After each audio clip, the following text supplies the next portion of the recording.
Spirogyra ये spirogyra एक as तक ग्रो करता है। एक एज के बाद जब इसमें मैच्योरिटी आ जाती है, इसमें प्यूबर्टी आ जाती है, जैसे ह्यूमंस में भी आती है, रिप्रोडक्शन का तरीका नहीं है यार। खुद सोचो, कोई जानवर ऐसे थोड़ी लेटा हुआ पड़ा हुआ है कि कोई मुझे आके काटेगा तो मैं रिप्रोड्यूस करूंगा। ऐसे नहीं होता है सर, ऐसा नहीं है। तुम सिर्फ एंजियोस्पर्म्स को पढ़ रहे हो, बाकी चार तो बहुत ही विविध बोलते हैं ना, इंग्लिश में तो विविड बोलते हैं, हिंदी में शायद विविध बोलते हैं, पता नहीं, I am not sure. Hello students, welcome back to restart channel. आप लोगों ने बहुत फरमाइश की थी कि मैम रिप्रोडक्शन चैप्टर करा दीजिए, तो यहाँ पर ले आई हूँ मैं रिप्रोडक्शन चैप्टर। ओरिजिनल नाम है इस चैप्टर का हाउ डू ऑर्गेनिजम्स रिप्रोड्यूस। ठीक है, ये ओरिजिनल नाम है इस चैप्टर का। तो चैप्टर आपसे पूछ रहे हैं, भैया बताइए ऑर्गेनिजम्स रिप्रोड्यूस कैसे करते हैं, तो बता देंगे। ठीक है, तो चलते हैं without wasting any more time. Blank है ना?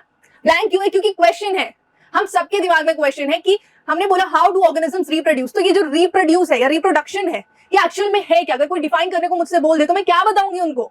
सोचो, तब तक मैं लिखती हूँ।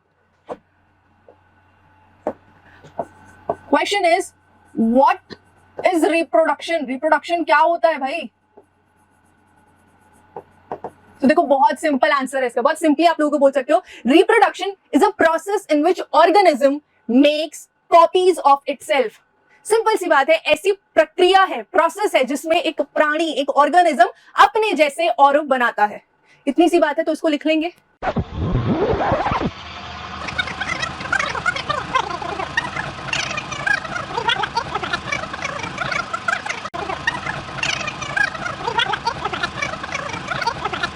कि रिप्रोडक्शन क्या होता है? हम रिप्रोडक्शन में कोई भी ऑर्गेनिज्म अपने जैसे ही और बनाता है। ठीक है, अब रिप्रोडक्शन करने का मोटिव क्या है, क्यों कर रहा है रिप्रोडक्शन? सो आपने चैप्टर पढ़ा था लाइफ प्रोसेसेस, उसमें बहुत सारी प्रोसेसेस थे, डाइजेशन था, रेस्पिरेशन था, एक्सक्रीशन था, तो वहां पर वो सब करना जरूरी था क्योंकि उन प्रोसेसेस को करके आप जिंदा रहोगे। बट ऐसा केस रिप्रोडक्शन के साथ नहीं है। आप जानते हो it's not a life process. ऐसा नहीं है कि अगर रिप्रोडक्शन नहीं करेंगे तो जिंदा नहीं रह पाएंगे, ऐसा तो नहीं है। एग्जाम्पल्स इसके हम आए दिन देखते हैं कि अगर मैं एक म्यूल की बात कर रही हूँ, जो एक हॉर्स और डोंकी का कॉम्बिनेशन है, वो स्टराइल होता है ना, वो बच्चे पैदा नहीं कर सकता, बट स्टिल जी रहा है ना, तो रिप्रोडक्शन एक लाइफ प्रोसेस नहीं है। पहली बात हो गई। अब दूसरी बात, अगर ये लाइफ प्रोसेस नहीं है तो इस पे इतनी एनर्जी खर्च क्यों कर रहे हैं हम? क्यों कर रहे हैं? सोचो। तो जो भी इसका आंसर है, बट आप ये बात तो मानते हो कि आपके आसपास आपको जितने भी ऑर्गेनिजम्स दिख रहे हैं वो रिप्रोडक्शन की वजह से ही दिख रहे हैं। अगर आपको बहुत सारे डॉग्स दिखते हैं स्ट्रीट पर, बहुत सारे ह्यूमंस दिखते हैं स्ट्रीट पर, उसका रीजन क्या है कि इंडिविजुअल ने रिप्रोडक्शन किया और अपने जैसे और बनाए। समझ में आ गए? आप किसी दो इंडिविजुअल्स को कैसे देखकर बोल सकते हो कि वो एक स्पीशी है? दो इंसान दिख रहे हैं आपको, आप कैसे बोलोगे दोनों इंसान है? किस बेसिस पे बोलते हो? क्योंकि दे लुक अलाइक, वो एक जैसे दिखते हैं। तो कोई भी दो प्राणी जो एक जैसे दिखते हैं उन्हें आप स्पीशीज बोल देते हो। सो रिप्रोडक्शन करके कोई भी ऑर्गेनिज्म अपनी स्पीशीज को मेंटेन करता है। सोचो, अगर एक पॉपुलेशन तो खैर नहीं, मान लो एक ऑर्गेनिज्म है, ठीक है, और वो रिप्रोडक्शन नहीं करता है, तो क्या आगे उसकी स्पीशी बनेगी? नहीं बन पाएगी, वो तो मर जाएगा ना। उसने रिप्रोडक्शन करा नहीं, वो तो मर जाएगा, तो उसकी स्पीशी कभी बन ही नहीं पाएगी। तो आई होप आपको इसका आंसर भी मिल गया है, व्हाई डू वी रिप्रोड्यूस। तो आपसे क्वेश्चन जब पूछेगा ये चैप्टर कि व्हाई डू वी रिप्रोड्यूस, तो आई होप इसका आंसर आपके पास होगा। तो इसको एक बार लिख लेंगे, मेंशन कर लेंगे। क्या क्वेश्चन था? Why do we reproduce. Answer क्या मिल गया हमें? To maintain the species, to maintain the population of species. ठीक है, आई होप बच्चे कंफ्यूज नहीं हो रहे। स्पीशीज क्या होता है? स्पीशीज को आप ऐसे बोल सकते हो, उसमें ग्रुप ऑफ इंडिविजुअल्स होते हैं हु लुक अलाइक। ठीक है, स्पीशीज समझ गए? आगे चलेंगे, अब इसको नोट डाउन कर लेंगे सब लोग। ये नोट डाउन कर लिया सबने? ठीक है, ये हो गया। अब आगे चलो। Do organisms create exact copies of themselves? Next topic है। ठीक है, आपकी बुक का ही सब टॉपिक है, वही उसी पे बात हो रही है। ठीक है, सो बुक को ही हम बहुत थरली पढ़ रहे हैं, डू नॉट वरी। इस लेक्चर को अच्छे से देख रहे हो ना, तो बुक का आपका 99% काम हो गया है, बट स्टिल बुक रीड करनी है आपको। ठीक है, तो अब देखिए, do organisms create exact copies of themselves? Organism same दिखते हैं ना। अगर मैं दो इंसानों की बात करूं, नाक है उनके पास, कान है उनके पास, आंखें हैं, मतलब एक बेसिक जो बॉडी डिजाइन है वो सेम है ना, सबका सेम होता है सारे इंसानों का। तो ये क्यों है? इसकी क्रोनोलॉजी समझो। देखो, ऑर्गेनिज्म सारे सेम दिखते हैं, क्यों? क्योंकि उनका बॉडी डिजाइन सेम है, जो भी मैंने अभी बोला आपको, नोज है, ईयर है, आर्म्स है, ये सब करके, है ना। अब बॉडी डिजाइन सेम क्यों है? क्योंकि भैया ब्लूप्रिंट सेम है। जब भी कोई बिल्डिंग बनानी है, ढांचा बनाना है, उसका ब्लूप्रिंट बनता है, उसके बाद वो बिल्डिंग बनती है। ऐसे ही आपकी बॉडी का भी ब्लूप्रिंट है और फिर उस ब्लूप्रिंट के अकॉर्डिंग डिजाइन बनता है। वो ब्लूप्रिंट क्या है यार? डीएनए है। यहाँ पे डीएनए की बात हो रही है यार, आई एम सॉरी, हाँ डीएनए की बात हो रही है यहाँ पे। सो ये डीएनए है एक्चुअली जो डिसाइड करेगा कि आपका बॉडी का डिजाइन कैसे बनता है। नेक्स्ट पॉइंट देखो, जो बेसिक इवेंट होता है रिप्रोडक्शन में एक्चुअल में हो क्या रहा है? बेसिक जो इवेंट है वो यही तो है, कॉपिंग ऑफ ब्लूप्रिंट या फिर कॉपिंग ऑफ डीएनए। जब दो सेल बनने हैं, एक सेल से जब दो सेल बनने हैं, तो वो जो सेल की इंफॉर्मेशन है सारी वो दोनों सेल्स में भेजनी है, तो कॉपी करते हैं ना उसको। तो कॉपी क्या हो रहा है वहां पे? डीएनए कॉपिंग हो रही है, जो कि रिप्रोडक्शन का बेसिक इवेंट है। तो अगर मैं यहाँ पे बोल रही हूँ बेसिक इवेंट इन रिप्रोडक्शन, वो क्या है? वो है कॉपिंग ऑफ डीएनए, कॉपिंग ऑफ ब्लूप्रिंट। ये बात हो गई। आगे चलो, अब आपने प्रीवियस क्लासेस में पढ़ा है ये चीज, ये इंफॉर्मेशन आपको ऑलरेडी है कि हमारे सेल में न्यूक्लियस में क्रोमोसोम्स होते हैं, इसी क्रोमोसोम्स के अंदर डीएनए होता है। और अभी हमने पढ़ लिया कि डीएनए एक ब्लूप्रिंट का काम कर रहा है। बेसिकली ये डिसाइड करेगा कि आपका बॉडी डिजाइन कैसा बनेगा। और वो कैसे डिसाइड करेगा बेटा? क्योंकि इसके पास वो इंफॉर्मेशन होती है कि प्रोटीन्स कैसे बनने हैं। समझ रहे हो? क्रोनोलॉजी दोबारा समझना। क्रोमोसोम्स सेल के अंदर, सेल के न्यूक्लियस के अंदर क्रोमोसोम्स, इस क्रोमोसोम के अंदर क्या होता है? क्रोमोसोम ही बेसिकली डीएनए का बना है। इस डीएनए में क्या है? इंफॉर्मेशन है कि प्रोटीन्स कैसे बनेंगे। समझ में आ गई ये बात? और यही प्रोटीन्स बेटा डिसाइड करेंगे कि बॉडी डिजाइन कैसा होगा। अब यहां पर दो चीजें हो सकती है, देखो अब यहां पर दो चीजें हो सकती हैं। या तो ये जो इंफॉर्मेशन है ये सेम रहेगी, है ना, इंफॉर्मेशन सेम रहेगी, सही चीज कॉपी हो जाएगी, या फिर ये इंफॉर्मेशन चेंज हो जाएगी।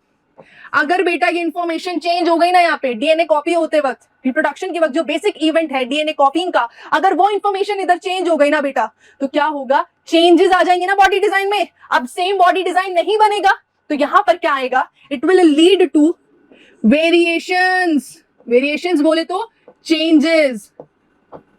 अब बॉडी डिजाइन सेम नहीं होगा, अब बॉडी डिजाइन में चेंजेस आ जाएंगे। ठीक है, अब दो सेल्स बनेंगे कैसे? बेसिक सी बात है, दो सेल कैसे बनेंगे? सबसे पहले डीएनए कॉपी होगा, क्योंकि डीएनए हैज द ब्लूप्रिंट, उसके पास इंफॉर्मेशन है कि बॉडी डिजाइन कैसे बनेगा। बट सिर्फ डीएनए कॉपी होने से बात नहीं बनेगी। आपने डीएनए कॉपी किया और दो सेल्स में डीएनए भेज दिया, जो न्यू डीएनए बना है, क्या उससे सेल जीवित रहेगा? नहीं रहेगा। याद करो, सेल के पास और भी अपरेटस होता है, उसको माइटोकॉन्ड्रिया भी तो चाहिए एनर्जी जनरेट करने के लिए, लाइसोसोम्स चाहिए, बाकी के ऑर्गेनेल्स भी तो चाहिए। तो यहां पर जब दो सेल्स बनने हैं एक सेल से, सो उस समय बेसिक इवेंट तो है कि डीएनए कॉपी तो होना ही होना है, साथ में जो बाकी की सेल्यूलर मशीनरी है वो भी कॉपी होगी, एंड देन दोनों सेल्स के पास जाएगी। तो अभी क्या क्या होगा? अभी दो सेल्स बनने के लिए एक तो डीएनए कॉपिंग होगी प्लस सेल्यूलर मशीनरी या सेल्यूलर अपरेटस, ये भी कॉपी होगा। एंड ये दोनों काम होने के बाद जो दो न्यू सेल्स बने, उन दोनों न्यू सेल्स को हम दे देंगे डीएनए भी ले लो, सेल्यूलर अपरेटस भी ले लो। अब हमारे पास दोनों नए पूरे सेल्स बनके तैयार हैं। ठीक है, ये बात हो गई। अब ये जो दो न्यू सेल्स बने हैं, ये कितने सेम होंगे, कितने अलग होंगे, ये किस बात पे डिपेंड करेगा? बताओ किस बात पे डिपेंड करेगा? ऑब्वियसली ब्लूप्रिंट पे डिपेंड करेगा कि ब्लूप्रिंट कितने अच्छे से कॉपी हुआ है। अगर ब्लूप्रिंट बिना गलती के कॉपी हो गया है तो सेल्स बिल्कुल सेम होंगे, है ना, एकदम आइडेंटिकल से होंगे।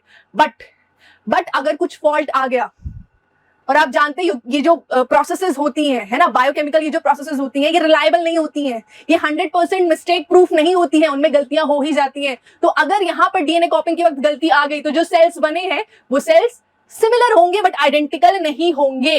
ठीक है, दो सेल्स बन जाएंगे। नाउ बात करते हैं वेरिएशन की। आप समझ गए वेरिएशंस कैसे आएंगे? वेरिएशंस कैसे आएंगे? अगर डीएनए कॉपिंग में कुछ भी फॉल्ट हुआ, गलती हुई, जो कि होती ही है मोस्ट ऑफ द टाइम, उससे वेरिएशंस पैदा हो जाएंगी, जो अभी हमने यहाँ पर केस देखा था। ठीक है, नेक्स्ट पॉइंट क्या है? Surviving cells are similar. जो भी सेल्स बने हैं न्यू सेल्स बेटा वो सेम होते हैं, सिमिलर होते हैं बट आइडेंटिकल नहीं होते। मतलब कि ना उनमें कुछ, मैंने अभी बोला आपको, डीएनए कॉपिंग का प्रोसेस पूरे तरीके से रिलायबल नहीं है, 100% मिस्टेक प्रूफ नहीं है, तो उसमें कुछ ना कुछ गलतियां होंगी, छोटी से छोटी भी गलती होगी, उससे क्या है कुछ चेंजेस तो आ जाएंगे। सो जो सर्वाइविंग सेल्स है, जो न्यू सेल्स बने हैं, सिमिलर तो है बट सटली डिफरेंट।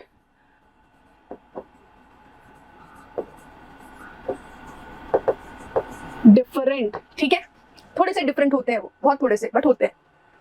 नेक्स्ट क्या है? Basis for evolution. जो वेरिएशंस की मैं बात कर रही हूँ कि रिप्रोडक्शन के दौरान ब्लूप्रिंट का बदल जाना, डीएनए कॉपिंग में एरर्स आ जाना, उसके बाद बॉडी डिजाइन बदल जाना, वेरिएशंस आ जाना, यही वेरिएशंस तो एवोल्यूशन का बेसिस है। एवोल्यूशन तभी तो होगा जब चेंजेस आएंगे, ठीक है। So I hope this is clear. Basis for evolution is variation. Note down कर लेंगे सब इसको। अब आगे चलेंगे फटाफट से। तो आगे क्या टॉपिक आ रहा है? आगे टॉपिक आ रहा है बुक का ही, the importance of variation. Variation का क्या इंपॉर्टेंस है, ये चित्र देखें आप अपने सामने, थोड़ा सा समझेंगे आप कि ये दोनों सेम स्पीशीज हैं, दोनों जो इंडिविजुअल है सेम स्पीशीज के ही हैं, हालांकि सेम नहीं है ना, सिमिलर है बट आइडेंटिकल नहीं है। आप देख पा रहे दोनों के हाव भाव अलग है ना। तो यही आपको समझना है कि वेरिएशन का क्या महत्व है, क्या इंपॉर्टेंस है। अभी तक आपने क्या समझा है कि अगर सही तरीके से डीएनए कॉपिंग होगी तो जो पॉपुलेशन है वो मेंटेन रहेंगी। पॉपुलेशन अगर मेंटेन रहेंगी तो क्या होगा, उसका मतलब कि उस पॉपुलेशन में एक ही तरीके का ब्लूप्रिंट है, वो एक जो ब्लूप्रिंट है वो एक जगह पर रहने के लिए बिल्कुल सही है। मान लो कोई पॉपुलेशन है बहुत समय से पोलर रीजन में रह रही है, तो उनका जो ब्लूप्रिंट है वो पोलर रीजन में रहने के लिए एकदम बेस्ट होगा, वेल सूटेड होगा, ऐसा होगा। तो हम इस चीज को लिंक कर देते हैं, हम ये चीज बोल देते हैं कि देखिए जो रिप्रोडक्शन है, रिप्रोडक्शन का मतलब क्या है कि stability of population, populations reproduction करके खुद को स्टेबल कर पाती हैं क्योंकि उनका बॉडी डिजाइन सही हो जाता है, या सब में सेम बॉडी डिजाइन आ जाता है। ये बात ठीक है, बट मैम हमें तो समझना है कि वेरिएशन का इंपॉर्टेंस क्या है, तो वो ही समझेंगे। देखो जब मैंने यहाँ पे बोला कि जो पॉपुलेशन है वो एक सेट ऑफ कंडीशंस में रहने के लिए एकदम वेल सूटेड होती है, उसका एक हैबिटेट होता है ना, उसी को बेटा नीश बोलते हैं।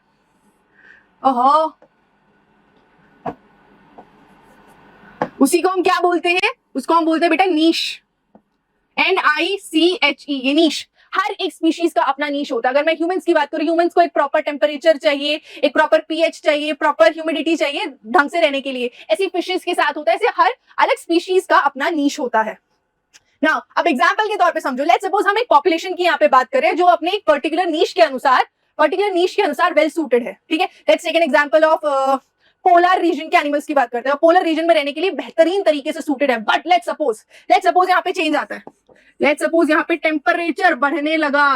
भाई साहब टेम्परेचर यहाँ पे बढ़ने लगेगा तो क्या होगा, बर्फ पिघलने लगेगी, टेम्परेचर बढ़ने लगेगा। और यहाँ पर तो बट सारे जो ऑर्गेनिज्म थे उनका बॉडी डिजाइन सेम था, सारे ठंड में रहने के लिए वेल अडेप्टेड थे। तो अब क्या होगा, अब दो कंडीशंस होंगी। देखो दो कंडीशंस होंगी, एक तो कि इस पॉपुलेशन में कोई वेरिएशन नहीं है, कि डीएनए कॉपिंग होते वक्त कोई एरर नहीं आया, नो वेरिएशन। अब क्योंकि इनमें कोई वेरिएशन नहीं है बच्चों, तो इस पॉपुलेशन का खात्मा हो जाएगा। I am really sorry to say, but because nobody was having any other features, मतलब कोई भी उस गर्मी को सहन करने के लिए किसी में भी वो ब्लूप्रिंट था ही नहीं, कोई वेरिएशन ही नहीं था, इसीलिए पूरी पॉपुलेशन वाइप आउट हो जाएगी। पॉपुलेशन वाइप आउट, खात्मा, एकदम खत्म, tata bye bye, finish. Dinosaurs बेचारों के साथ यही हुआ था, मीटियोराइट आया था, खत्म हो गए बेचारे, है ना। नेक्स्ट यहां पर हम कंडीशन केस देखते हैं जहां पर इस पॉपुलेशन के कुछ ऑर्गेनिजम्स में वेरिएशन आए थे। वेरिएशन कैसे, डीएनए कॉपिंग के वक्त कुछ एरर की वजह से। अब लेट्स सपोज दूसरा केस की वेरिएशंस थे, वेरिएशंस होने की वजह से कुछ इंडिविजुअल सर्वाइव कर जाएंगे बेटा, कुछ इंडिविजुअल्स सर्वाइव कर जाएंगे। तो ये समझ गए, वेरिएशन का इंपॉर्टेंस समझ रहे हो कि कभी भी आपको नहीं पता, वर्ल्ड इज वेरी अनप्रेडिक्टेबल, कभी भी कोविड जैसी बीमारी आ सकती है, कभी भी कुछ भी हो सकता है। सो अगर सबका ब्लूप्रिंट सेम रहेगा तो सारे एक साथ उड़ जाएंगे चेंज आने पे। अगर कुछ में भी वेरिएशन हुआ तो वो सर्वाइव करेंगे और फिर आगे चल के स्पीशीज को बढ़ाएंगे। आपकी बुक में एग्जांपल दिया है बैक्टीरिया का, कुछ बैक्टीरिया हैं जो टेम्परेट वाटर्स में रहते हैं बेटा, टेम्परेट जोन का पानी ठंडा होता है, ठीक है, तो वो ठंडे पानी में रहने के लिए अडेप्टेड है। लेट्स सपोज ग्लोबल वार्मिंग की वजह से वहां टेम्परेचर बढ़ने लगता है, वहां टेम्परेचर बढ़ेगा तो क्या होगा, जिन बैक्टीरिया के पास उस गर्मी को सहने की शक्ति होगी, उस गर्मी को सहने के लिए ब्लूप्रिंट डीएनए होगा जिस उस तरीके का, सिर्फ वो बैक्टीरिया जीवित रह पाएंगे, बाकी सब मर जाएंगे, खात्मा हो जाएगा, ठीक है। तो आप देख रहे हो किस प्रकार वेरिएशन पॉपुलेशन को सर्वाइव कराने के लिए इंपॉर्टेंट है ना, किसी भी स्पीशीज को बरकरार रखने के लिए इंपॉर्टेंट है किसी भी चेंज के कंडीशन में, ठीक है। आगे चलेंगे।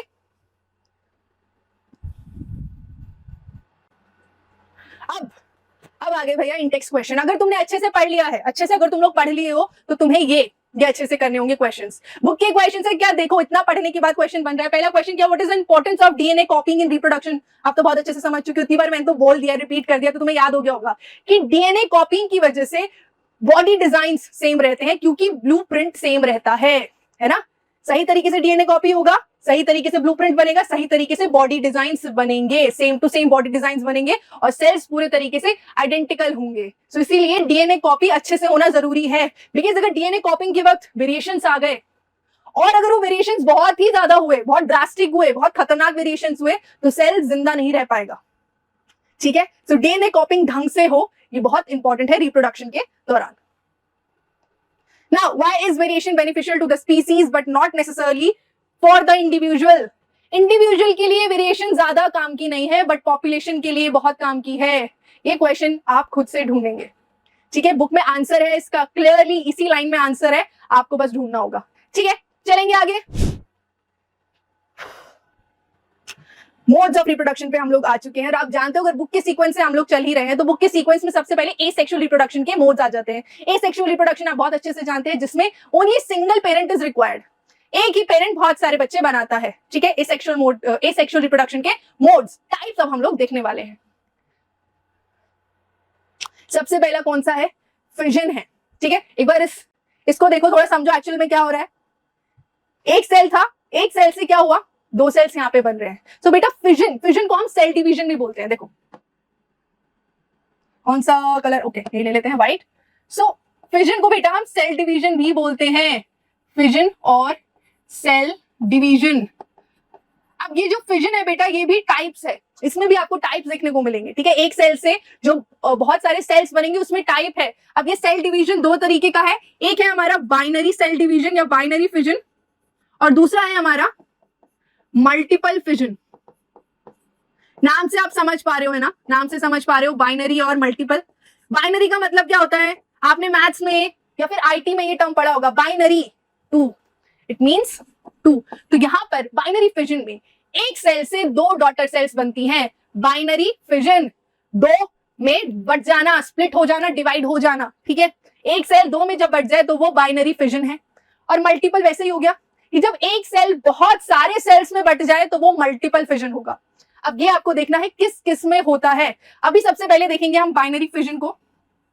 बाइनरी फिजन के भी टाइप्स हैं। एक सेल है ना, एक सेल है, वो कहां से कटना स्टार्ट होगा, कहां से बटना स्टार्ट होगा कि उसके दो सेल्स आगे बन जाए, ये भी तो देखना पड़ेगा। ओरिएंटेशन बोलते हैं बेटा इसको, कि उसका सबसे पहले जो बीच में से कटेगा या बीच में से जब वो बटना स्टार्ट होगा तो वो कहां से हो रहा है, उसके बेसिस पे टाइप्स ऑफ बाइनरी फिजन आपको देखने को मिलती है। अमीबा की मैं बात करूं, अमीबा में इर्रेगुलर बाइनरी फिजन है। इर्रेगुलर से क्या समझ रहे हो, क्योंकि अमीबा के पास खुद के पास कोई शेप नहीं है, आप जानते हो इर्रेगुलर सा उसका शेप है। तो क्योंकि खुद का उसका कोई शेप नहीं है तो वो कहीं से भी बट जाता है, कहीं से भी एक सेल से दो अमीबा सेल्स बनके निकल आता है। समझ गए। नेक्स्ट आ जाओ यूग्लिना। यूग्लिना और लीशमैनिया दोनों का सेम केस है। आपके बुक में लीशमैनिया दिया है जो कालाजार बीमारी करता है। ठीक है, लीशमैनिया या फिर यूग्लिना, दोनों में क्या होता है, लॉन्गिट्यूडनल बाइनरी फिजन होता है। मतलब दोनों ऐसे ऊपर से, ऊपर हमारा वर्टिकल प्लेन होता है, यहां से वो डिवाइड होना स्टार्ट हो जाते हैं। आप देख सकते हो इस तरीके से डिवाइड हो रहे हैं, यहां देखो इस तरीके से डिवाइड हो रहे हैं ना, दिस इज लॉन्गिट्यूडनल। यहाँ पे क्या था, यहाँ पे तो कुछ भी शेप नहीं है, कोई फिक्स शेप नहीं है, कहीं से भी हो सकता है अमीबा के केस में। अब नेक्स्ट आ जाओ पैरामीशियम, चप्पल जैसा दिखने वाला यूनिसेलुलर ऑर्गेनिज्म। पैरामीशियम, पैरामीशियम के केस में इट इज ट्रांसवर्स। ठीक है, इस तरीके से हॉरिजॉन्टल प्लेन पे होता है, फिक्स है। देखो अमीबा के केस में कुछ फिक्स नहीं था, कहीं से भी हो सकता है। यूग्लिना और लीशमैनिया के केस में फिक्स है कि लॉन्गिट्यूडनल प्लेन पर होगा। पैरामीशियम के केस में भी फिक्स है कि ट्रांसवर्स प्लेन में ही होगा। देन नेक्स्ट है सेराटियम। ठीक है, इसमें क्या होता है, ओब्लिक बाइनरी फिजन होता है, ओब्लिक बाइनरी फिजन होता है। ठीक है, समझ में आ गई, ये हमने देख लिया बाइनरी फिजन। तो ये तो एक टाइप था जिसमें एक सेल से दो डॉटर सेल्स निकल रहे हैं। देन नेक्स्ट क्या था हमारा, याद करो, मल्टीपल फिजन। तो मल्टीपल फिजन भी देखना होगा। अच्छा, अमीबा का केस थोड़ा सा देख लो, थोड़ा विचित्र प्राणी है, इसका कुछ भी मतलब भरोसा मत करना, ये एक जैसा रह ही नहीं सकता, क्योंकि अमीबा की फिक्स शेप नहीं है, उसका रिप्रोडक्शन करने का तरीका भी फिक्स नहीं है। देखो जनरल केस में बेटा वो बाइनरी फिजन ही करता है, समझ रहे हो। जनरल केस में एक सेल से दो ही डॉटर सेल बनाएगा बाइनरी फिजन कर। But under unfavourable circumstances, unfavourable circumstances, इसके केसेस में इसका दीन ईमान बदल जाता है। यहाँ पर ये मल्टीपल फिजन करने लगता है। ठीक है, सबसे पहले ये एक प्रोसेस करता है जिसे हम बोलते हैं इंसिस्टेशन, खुद को सिस्ट में बंद कर लेता है, एक शेल में बंद कर लेता है। शेल में बंद करने के बाद अंदर कंटिन्यूअसली सेल डिवीजन करता है, कंटिन्यूअसली सेल डिवीजन करके यहाँ पर बहुत सारी डॉटर सेल्स बना देता है। सो अमीबा में बाइनरी फिजन भी होता है, मल्टीपल फिजन भी होता है, याद रखना। ठीक है, कभी बोर्ड में ऐसे घूम के क्वेश्चन आ गया multiple fission takes place in, और वहां अमीबा ऑप्शन हुआ तो सही है, वो अमीबा में होता है। ठीक है, एक और एग्जांपल है मल्टीपल फिजन का यहाँ पर, दिस इज बेटा प्लाज्मोडियम। प्लाज्मोडियम जो हम लोगों को मलेरिया जैसी खतरनाक बीमारी देता है, प्लाज्मोडियम, इसका जिक्र एनसीईआरटी ने भी किया है। प्लाज्मोडियम में भी बेटा मल्टीपल फिजन होता है। देख सकते हो आप किस तरीके से इसने अपने अंदर इतनी सारी डॉटर सेल्स भरी हुई हैं, ये दिख रही है आपको, ये अलग अलग डॉटर सेल्स ही हैं। ठीक है, सो आपको बाइनरी फिजन के एग्जांपल्स मिल गए, अमीबा, पैरामीशियम, लीशमैनिया, यूग्लिना, और मल्टीपल फिजन के भी एग्जांपल मिल गए, अमीबा और प्लाज्मोडियम। ठीक है, प्लाज्मोडियम हमें कौन सी बीमारी देता है? मलेरिया बीमारी देता है। सेकेंड मोड पर आ गए। पहला मोड क्या था हमारा? एसेक्सुअल रिप्रोडक्शन हम कर रहे हैं, उसमें पहला मोड क्या था? पहला मोड था हमारा फिजन। फिजन में बाइनरी फिजन अलग, मल्टीपल फिजन अलग। ठीक है, अब आ जाओ second mode, this is fragmentation. अंग्रेजी में फ्रैगमेंटेशन का मतलब क्या होता है? टुकड़े हो जाना, पीसेस में टूट जाना, यही है बेटा फ्रैगमेंटेशन। देखो, फ्रैगमेंटेशन में सबसे पहले ये प्राणी की हम बात करेंगे, इस प्राणी का नाम है स्पाइरोगायरा। स्पाइरोगायरा एल्गी है बेटा ये। ठीक है, स्पाइरोगायरा एक एल्गी है, पानी के अंदर आपको मिलती है। इसमें क्या होता है, नाम से समझो फ्रैगमेंटेशन। देखो स्पाइरोगायरा, ये स्पाइरोगायरा एक एज तक ग्रो करता है। एक एज के बाद जब इसमें मैच्योरिटी आ जाती है, इसमें प्यूबर्टी आ जाती है, जैसे ह्यूमंस में भी आती है, तो जैसे इसमें प्यूबर्टी आ जाती है, उसके बाद ये टुकड़ों में टूटता है। अब हर एक टुकड़ा इंडिविजुअल स्पाइरोगायरा की तरह जीने के लिए तैयार है। समझ रहे हो क्या हुआ? ये हमारा स्पाइरोगायरा था, मैच्योरिटी तक ग्रो किया, उसके बाद टुकड़ों में बट गया। अब हर एक टुकड़ा क्या होगा? हर एक टुकड़ा इंडिविजुअल स्पाइरोगायरा की तरह ग्रो करेगा। अब हमने क्या देखा, जो बाइनरी फिजन था, या जो फिजन था बेटा, वो जनरली यूनिसेल्युलर ऑर्गेनिजम्स में हो रहा था। जितने भी हमारे यूनिसेल्युलर ऑर्गेनिजम्स होते हैं उनमें फिजन हो रहा था। बेसिकली सेल डिवीजन के तरीके से ही वो रिप्रोडक्शन भी कर रहे थे। बट ये सेल डिवीजन का तरीका रिप्रोडक्शन करने के लिए ये हर ऑर्गेनिजम्स में नहीं हो सकता। ये जो मोड्स ऑफ रिप्रोडक्शन है, ये ऑर्गेनिज्म टू ऑर्गेनिज्म वैरी करते हैं। उनका बॉडी डिजाइन कैसा है उस बेसिस पे वैरी करेंगे। अगर यूनिसेल्युलर है, एक ही सेल के बने हैं, तो सेल डिवीजन से भी रिप्रोडक्शन कर सकते हैं। बट अगर वो मल्टी सेल्युलर है, सो हर एक सेल का डिवीजन करके वो रिप्रोडक्शन नहीं कर पाएंगे। ऐसा क्यों? आप जानते हो, जो मल्टी सेल्युलर ऑर्गेनिजम्स होते हैं, कॉम्प्लेक्स ऑर्गेनिजम्स होते हैं, इनके पास अलग अलग सेल टाइप्स होते हैं, अलग अलग सेल से अलग अलग टिश्यूज बनते हैं, है ना। तो एक ही सेल अगर रिप्रोडक्शन कर रहा है, तो वो दूसरे तरीके के सेल्स कैसे बनाएगा? क्योंकि वो तो अपना एक ही फंक्शन जानता है ना। मैं यहाँ पे बात कर रही हूँ, एग्जाम्पल चलो आपको मैं देती हूँ, यहाँ पे न्यूरॉन्स का एग्जाम्पल दे रही हूँ। न्यूरॉन्स तो अपनी तरह ही बना सकता है ना रिप्रोडक्शन करके, बट मुझे मसल सेल्स चाहिए। मसल सेल्स कैसे बनेंगे? वो कैसे बनेंगे? ठीक है, सो सेल डिवीजन के तरीके से रिप्रोडक्शन नहीं हो सकता मल्टी सेलुलर ऑर्गेनिजम्स में। मल्टी सेलुलर ऑर्गेनिजम्स दूसरे मोड्स को अपनाते हैं। उसमें से पहले मोड आपने देख लिया, फ्रैगमेंटेशन, इसमें टुकड़ों में बढ़ते हैं अपने आप और आगे जीवन बिताते हैं। अगला तरीका क्या है? रीजनरेशन। अगेन नाम से समझो, नॉर्मल सा इंग्लिश का शब्द है रीजनरेशन, दोबारा से जनरेट होना। नाम से ही समझ रहे हो, रीजनरेट, दोबारा से जनरेट होना, पुनर्जन्म इसका हो जाना। ये मोड ऑफ रिप्रोडक्शन नहीं है। आधे से ज्यादा बच्चे ऐसे घूमते रहते हैं ऐसे कि भैया क्या अंतर है? अंतर क्या है रीजनरेशन और उसमें? बहुत अंतर है यार। रीजनरेशन एक सुपर पावर है, सुपर शक्ति है जो कुछ ऑर्गेनिजम्स के पास है, सबके पास नहीं है। बट ये रिप्रोडक्शन करने का तरीका नहीं है। इसमें क्या होता है रीजनरेशन में, कोई भी हिस्सा उनका कटा, उस हिस्से को वो रीग्रो कर लेंगे, रीजनरेट कर लेंगे, और जो बाकी का बचा हुआ हिस्सा था जो कट के अलग हो रखा है, उससे भी पूरा नया प्राणी आ जाएगा। इसे रीजनरेशन बोलते हैं। रिप्रोडक्शन का तरीका नहीं है यार। खुद सोचो, कोई जानवर ऐसे थोड़े लेटा हुआ पड़ा हुआ है कि कोई मुझे आके काटेगा तो मैं रिप्रोड्यूस करूंगा, ऐसे नहीं होता है। So regeneration it's not similar to reproduction. Reproduction जैसा नहीं होता है। अब इसके एग्जाम्पल देख लो। पहला एग्जाम्पल प्लानेरिया का है बेटा। प्लानेरिया एक एनिमल होता है, बहुत सिंपल एनिमल होता है। तो प्लानेरिया में क्या है, उसको कहीं से भी काट दो, तुम कहीं से भी काट दो, वो रीजनरेट कर लेगा। और जो पीस कटा हुआ है ना, मान लो इतना छोटा इस तरीके से दिखता है प्लानेरिया कुछ, ठीक है, इस तरीके से मान लो मैंने ये इतना सा भी पीस उसका काट दिया, तो ये जो इतना सा पीस है ना, इससे भी पूरा प्लानेरिया जनरेट हो जाएगा, पूरा प्लानेरिया जनरेट हो जाएगा उस छोटे से पीस से भी। इतनी ज्यादा रीजनरेटिव पावर होती है इस प्लानेरिया में। दूसरा एग्जाम्पल लिजर्ड का। अब यहाँ पे देखो ये पावर बदलती है ऑर्गेनिज्म टू ऑर्गेनिज्म, किसी में भगवान ने बहुत ज्यादा एनर्जी दे दी है, मतलब बहुत ज्यादा शक्ति दे दी है, और किसी में कम दी है। अब लिजर्ड में क्या होता है, लिजर्ड में आपने देखा भी होगा बेचारी की टेल कट जाए, या वो कभी कभी खुद इंटेंशनली भी करती है उसे ऐसा, तो वो अपनी टेल को रीजनरेट कर सकती है, बट वाइस वर्सा नहीं होता है ना, उसकी टेल से पूरी छिपकली जन्म नहीं लेती है। तो यहाँ पर ये जो रीजनरेशन की पावर है कम है। नेक्स्ट क्या है, स्टारफिश। स्टारफिश में भी प्लानेरिया की तरह बहुत हाई रीजनरेटिव पावर होती है, वो भी किसी भी पीस से पूरा स्टारफिश को जन्म दे सकती है, ठीक है। इन एग्जांपल्स के अलावा बेटा यहाँ पर एक और एग्जांपल है, मैं लिख देती हूँ क्योंकि एनसीईआरटी का है तो इसलिए इंपॉर्टेंट है। यहां पर हाइड्रा भी एग्जाम्पल है, ठीक है। हाइड्रा कैसा दिखता है, क्या है, वो भी हम देखेंगे, बट हाइड्रा भी एग्जाम्पल है इसका रीजनरेशन का। हाइड्रा में भी बहुत ज्यादा रीजनरेटिव पावर होती है। अच्छा, ये जो रीजनरेशन की इनमें पावर है क्यों है इनमें, क्योंकि स्पेशलाइज्ड सेल्स होते हैं, ये specialised cells continuously cell division कर सकते हैं, जिस वजह से रीजनरेशन होता है, ठीक है। सो ये स्पेशलाइज्ड सेल्स हर किसी में नहीं होते, हमें नहीं यार, मतलब हमें भी होते हैं बट हमारी बहुत इनिशियल स्टेजेस में वो मिलते हैं, ठीक है। सो ये रीजनरेटिव पावर क्यों है, स्पेशलाइज्ड सेल्स की वजह से जो कॉन्टिन्यूसली सेल डिवीजन करते हैं। आगे चलेंगे, बडिंग। ये हम कौन सा थर्ड तरीका देख रहे हैं, रीजनरेशन मोड ऑफ रिप्रोडक्शन नहीं था, बार बार बोल रही हूं, याद रखो, this is a third mode of reproduction, asexual reproduction. क्या होता है इसमें, ऐसे हे बड करके बड़ा जाता है, मजाक कर रही हूं। इसमें क्या होता है, अभी जैसे हमने देखा रीजनरेटिव पावर के लिए कुछ स्पेशलाइज्ड सेल्स होते हैं जिनमें कॉन्टिन्यूसली सेल डिवीजन होती है, तो यहां पर भी ये रीजनरेटिव सेल्स को यूज करते हैं। यूज regenerative cells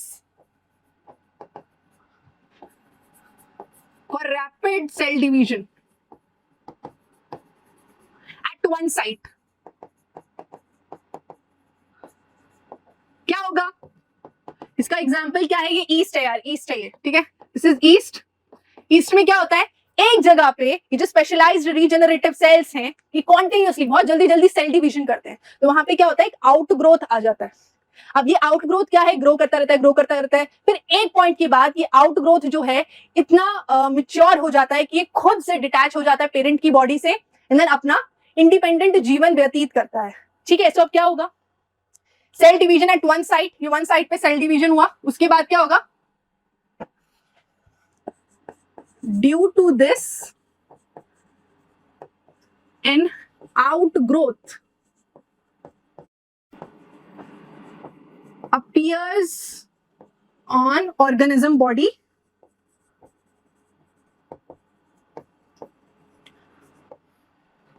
उसके बाद क्या होगा, which on development detaches itself, ठीक है। डेवलप होने के बाद मतलब ही कहीं का पूरा न्यूट्रिशन वगैरह पेरेंट से लेने के बाद जब खुद पूरी तरक्की वरक्की होगी तो छोड़ के चले जाते हैं। which on development detaches itself from parent body, ठीक है, समझ में आ गया, आई होप। क्या हो रहा है यहाँ पे, फाइन। आगे चलेंगे, और एग्जाम्पल है, देखो ईस्ट तो इसका एग्जाम्पल है ही, और भी एग्जाम्पल है इसका, ठीक है। ईस्ट के बारे में ही दिखा रहे, देखो कैसे ये एक सेल है, इस एक सेल में ये दिस इज न्यूक्लियस बेटा, ये न्यूक्लियस है, सबसे पहले न्यूक्लियस डिवाइड हुआ, न्यूक्लियस के बाद डिवाइड होने के बाद साइटोप्लाज्म डिवाइड हुआ, और उसके बाद देखो ये प्रॉपर बड बन गया। अब ये बड क्या होगा, ग्रो करेगा, ग्रो करेगा, and at one point of time अपने पेरेंट बॉडी से डिटैच खच करके अलग हो जाएगा, ठीक है। ये आपको ईस्ट का एग्जाम्पल दिया है।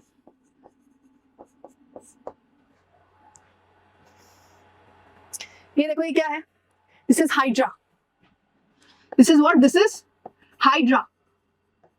हाइड्रा में देख रहे हो ये जो है ये उसके टेंटिकल्स है, ठीक है, ये हाइड्रा है। हाइड्रा में क्या क्या होता है, हाइड्रा में रीजनरेशन भी होता है, but regeneration mode of reproduction नहीं है। मोड ऑफ रिप्रोडक्शन के नाम पर इसमें क्या होता है, इसमें होता है बडिंग। क्या होता है इसमें, बडिंग होता है,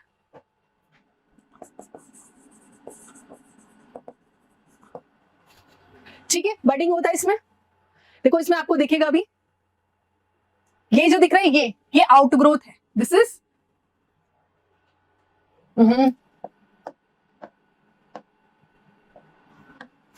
व्हाट, दिस इज आउटग्रोथ। अरे बहुत ज्यादा ऐसे वाइब्रेंट तो नहीं लग रहा रेड कलर को, एक मिनट में देखूं, नहीं यार थोड़ा वाइब्रेंट सा लग रहा है, फैल रहा होगा वहां तक तो, रुक जाओ, वेवलेंथ कम होती है ना इसकी लाल की, उस वजह से। चलो यही कलर देख लो, क्या है ये आउटग्रोथ है या फिर ये बड है, यही क्या होगा, डेवलप होते रहेगा एंड देन फाइनली एक पॉइंट पे आके यहां से खच करके अलग हो जाएगा और अपना अकेला जीवन चालू कर देगा।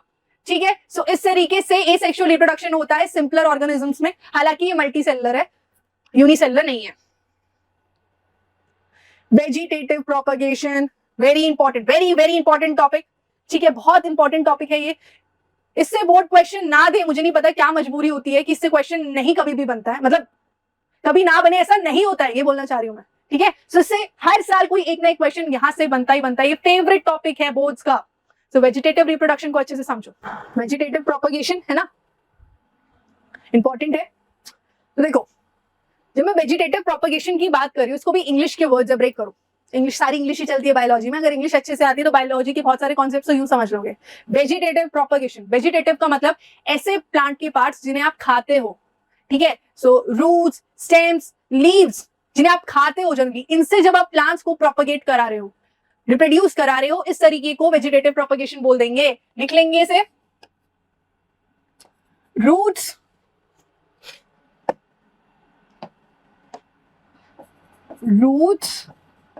stem, leaves used to propagate plants, इन्हीं पार्ट्स को वेजिटेटिव पार्ट्स भी बोलते हैं यार, इन्हें खाते हो ना आप, इन्हें कंज्यूम करते हो, इन्हें वेजिटेटिव पार्ट्स भी बोलते हो। अच्छा, ये तरीका आप एनिमल्स में यूज नहीं करते और करना भी मत, कर ही नहीं सकते क्योंकि हो ही नहीं पाएगा, है ना, सिर्फ प्लांट्स तक लिमिटेड है, प्लांट्स में ये चीज आप कर सकते हो। सो ये चीज हो गई। अब इसमें भी ना कुछ अलग अलग मेथड्स आ गए, ये जो प्रॉपर्टी है हमारे प्लांट्स की कि आप इनके वेजिटेटिव पार्ट से भी न्यू प्लांट्स बना सकते हो, इसी प्रॉपर्टी को इस्तेमाल करके कुछ न्यू टेक्निक आ गई है, जैसे कि layering and grafting. Layering and grafting अभी दिखाऊंगी ये क्या होता है, टेंशन मत लो, बताऊंगी क्या होता है। ठीक है, एग्जाम्पल याद रखो वेजिटेटिव प्रोपगेशन के लिए, ये क्या हो रहा है, एग्जाम्पल्स याद रखेंगे। एग्जाम्पल्स हो गए इसमें शुगर केन, रोजेस और ग्रेप्स।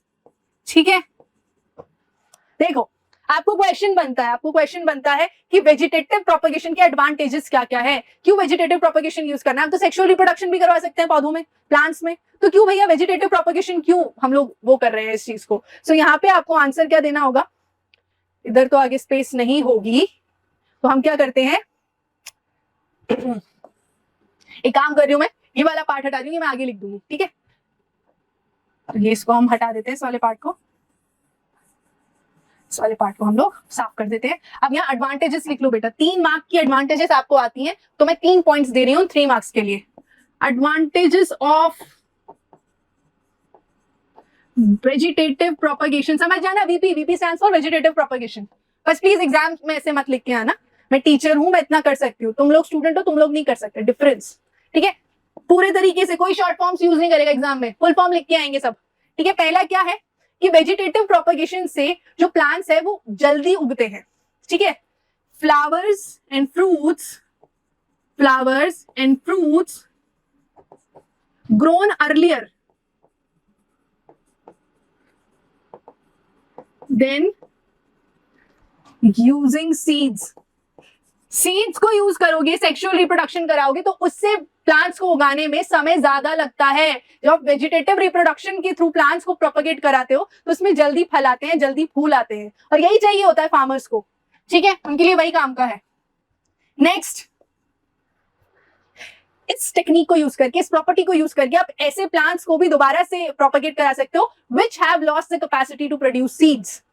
अब बनाना में या फिर शुगर केन में, इनमें सीड्स तो नहीं है यार, जब इनमें सीड्स नहीं है तो उन्हें ग्रो कैसे कराओगे? वेजिटेटिव रिप्रोडक्शन, वेजिटेटिव प्रोपगेशन के थ्रू उन्हें ग्रो करा सकते हो. You can propagate plants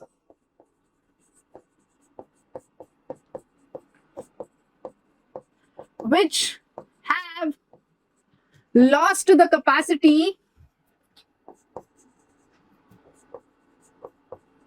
to produce seeds.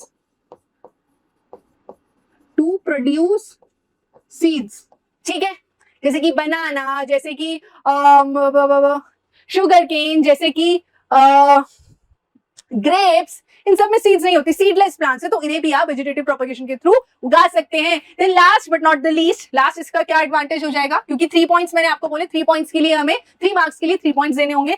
Last क्या है, यहाँ पे स्पेस है, क्या लिखा जाएगा, तो लिख देते हैं भगवान का नाम लेके. जो प्लांट्स प्रोपगेट होते हैं यहाँ नीचे में, ठीक है, जो प्लांट्स प्रोपगेट होते हैं वेजिटेटिव रिप्रोडक्शन से या प्रोपगेशन से, they are genetically similar. Plants produced are genetically similar. बस भगवान इतनी सी स्पेस में आ जाए और ये, हाँ, रुको रुको रुको, यहां मैं फिट करके रहूंगी.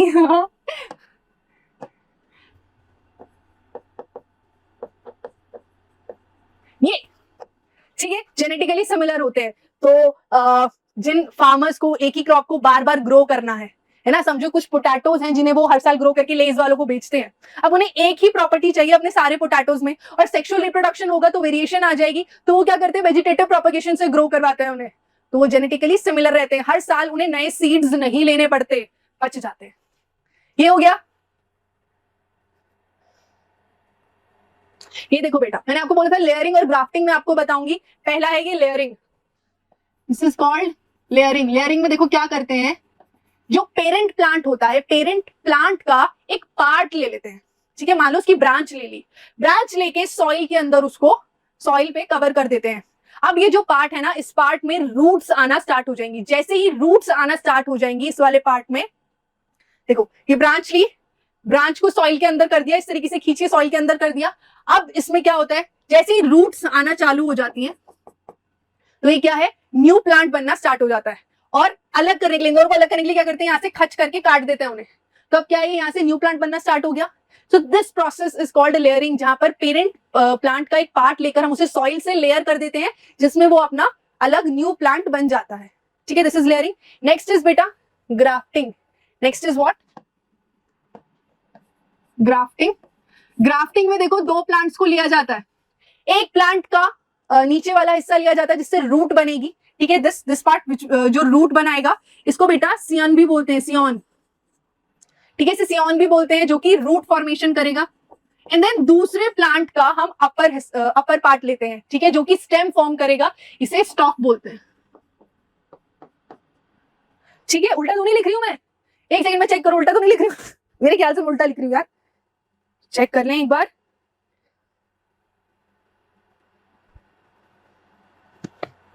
उल्टा लिख रही हूँ, देखा, रुको रुको रुको, उल्टे नाम हो गए, sorry sorry sorry sorry sorry. तो जिस पार्ट को हम ले रहे हैं बेटा यहाँ पर, यहाँ स्टेम के लिए वो होता है सियन, ठीक है, इससे स्टेम ग्रो करती है. और जो दूसरे प्लांट का हम नीचे वाला हिस्सा लेते हैं जिससे रूट ग्रो करती है, वो स्टॉक होता है. So stock is basically root part. फिर इन दो अलग अलग प्लांट के पार्ट्स को लिया, इन्हें ऐसे ज्वाइन कर दिया पूरा, ठीक है, ज्वाइन कर दिया, देखो ये ऐसे पूरा कवर कर दिया कपड़ा वपड़ा लगाकर, ठीक है, तो ज्वाइन कर दिया. देन हम कुछ समय बाद क्या देखते हैं कि ये,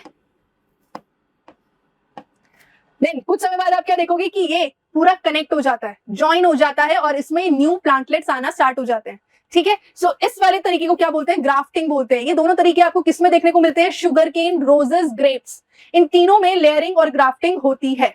ठीक है, और क्यों पॉसिबल हो पाती है, क्योंकि वेजिटेटिव प्रोपगेशन की प्रॉपर्टी प्लांट्स में होती है. ओके, ये अनदर एग्जांपल है हमारा, पोटैटो का एग्जांपल है ये.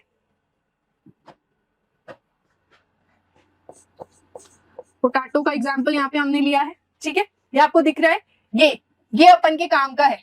इसको हम बड, ट्यूबर, कुछ भी बोल सकते हो, बड बोल सकते हो, आइज बोल सकते हो, ट्यूबर बोल सकते हो. ये जो आउटग्रोथ आ रही है, ये उसके नाम से, नेम्स है, सॉरी, ठीक है। सो ये है वो बड या फिर आउट आईज या फिर ट्यूबर। अब क्या होगा, इसको आपने लिया, इस पार्ट को काटा और सॉइल में डाल दिया, and then after a while आप क्या ऑब्जर्व करोगे, उसमें पोटैटो का प्लांट ग्रो कर जाएगा। I hope you know potato is a underground stem, है तो स्टेम यार, बट अंडरग्राउंड वाली है, रूट नहीं होता है पोटैटो, ठीक है, अंडरग्राउंड स्टेम है।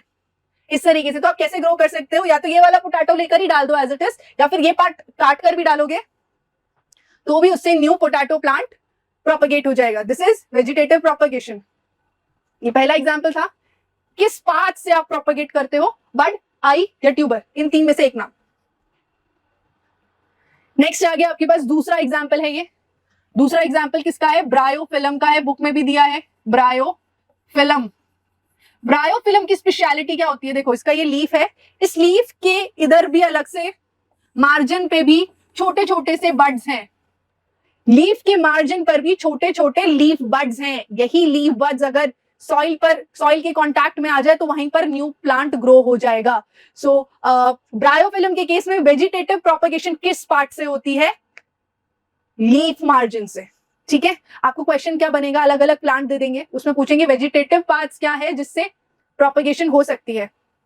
पोटैटो के केस में आइस, बड, ट्यूबर ये है। ब्रायोफिलम के केस में क्या है, मार्जिन ऑफ लीफ, ठीक है। देन नेक्स्ट क्या है, जिंजर है, नेक्स्ट क्या है, जिंजर। जिंजर भी बेटा अंडरग्राउंड स्टेम होता है पोटैटो की तरह, ठीक है, अंडरग्राउंड स्टेम होता है। इसकी देख रहे हो आप, ये अंडरग्राउंड स्टेम से कुछ ये निकल रही है, इन्हें राइजोम बोला जाता है, ठीक है। इन राइजोम के थ्रू आप न्यू जिंजर प्लांट को ग्रो कर सकते हो। तो ये जितने भी मैंने एग्जांपल्स यहाँ पे दिए हैं, आपको इनके वेजिटेटिव पार्ट्स पता होने चाहिए जिनसे प्रोपगेशन होती है, यही पूछे जाते हैं, ठीक है। ठीक है क्लास, हमने वेजिटेटिव प्रोपगेशन फिनिश कर लिया है, जो कि बहुत इंपॉर्टेंट सेक्शन था इस चैप्टर का। जो बुक के एग्जांपल्स थे वो तो कवर कर ही चुके हैं, साथ में एक्स्ट्रा एग्जांपल्स भी हमने देख लिए हैं। आगे चलेंगे next mode of asexual reproduction which is spore formation. अब यहाँ पर ये इमेज को आप अच्छे से देखेंगे, समझेंगे मैकेनिज्म क्या है, बहुत सिंपल सा मैकेनिज्म है। जो भी ऑर्गेनिज्म है उसके अंदर से स्पोर्स निकलते हैं। Now each spore has the ability to give rise to new individual. हर एक स्पोर में ऐसी एबिलिटी होती है कि वो नए इंडिविजुअल्स को फर्दर ग्रो करवा सकता है, ठीक है। अब ये जो हमको स्पोर फॉर्मेशन दिखता है बेसिकली सिंपल मल्टीसेलुलर ऑर्गेनिजम्स में दिखता है। किसमें दिखता है, सिंपल मल्टीसेल्युलर ऑर्गेनिज्म। सो ये जो सिंपल मल्टीसेल्युलर ऑर्गेनिज्म के अंदर हमको दिख रहा है स्पोर फॉर्मेशन, है ना, वो कौन होते हैं, जनरली फंजाई होते हैं, जो फंगस होते हैं। फंगस में आपको बहुत कॉमनली ये स्पोर फॉर्मेशन दिखने की मतलब देख सकते हो आप, है ना। और यहाँ पे ये जो एग्जांपल है ये भी फंगस का है, mushroom is an example of fungus. Now in simple multicellular organisms में आप ना इजीली आइडेंटिफाई कर सकते हो उनके रिप्रोडक्टिव पार्ट्स को। है सिंपल ऑर्गेनिजम्स है, बट स्टिल आप इनके रिप्रोडक्टिव पार्ट्स को आइडेंटिफाई कर सकते हो। यहाँ पर ये दिख रहा है, ऐसा सा कुछ आपको दिखता है। सबसे पहले बात करेंगे धागे की। ये धागे आपको दिख रहे हैं, ये धागे बेटा, इनका नाम होता है हाइफे।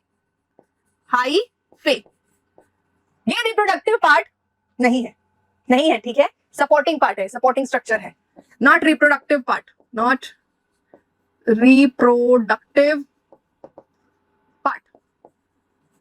नेक्स्ट स्ट्रक्चर देखो, इसमें क्या दिख रहा है, गोलू सा एक स्ट्रक्चर दिख रहा होगा, blob on thread like structure दिख रहा होगा। ये ब्लॉब है किस पर, एक थ्रेड पर। इसको हम क्या बोल देते हैं, इसको हम बोलते हैं स्पोरेंजियम बेटा, स्पोरेंजियम बोलते हैं। इसी स्पोरेंजियम के अंदर मिलते हैं हमें स्पोर्स, और यही तो रिप्रोडक्टिव पार्ट है।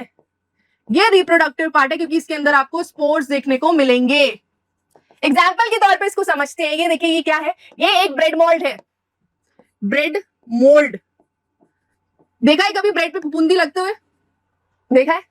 ब्रेड को छोड़ दो कुछ समय ऐसी लावारिस, फुफुंदी सी लग जाती है, जाले से आ जाते हैं उस पे, देखा है कभी उसको? सो वो जो धागे से होते हैं बेटा, वो धागे से अगेन क्या है, वो हाइफे ही तो है यार, वो हाइफे ही है। अच्छा, यहाँ पे ब्रेड मोल्ड का एक साइंटिफिक नेम भी होता है, वो भी याद रखें प्लीज, राइजोपस बोलते हैं इसे, राइजोपस।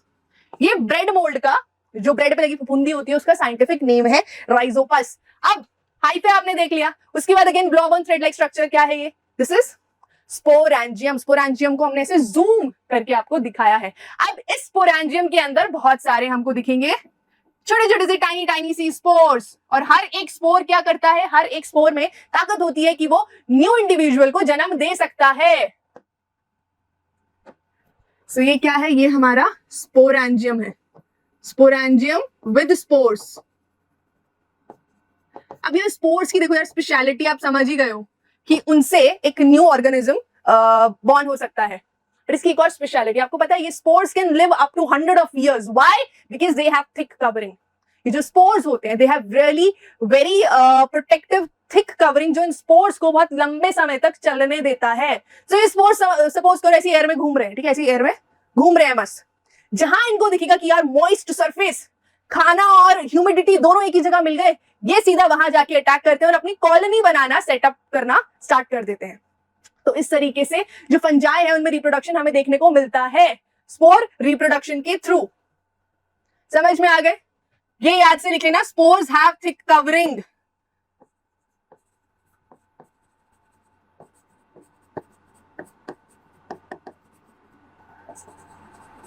For protection.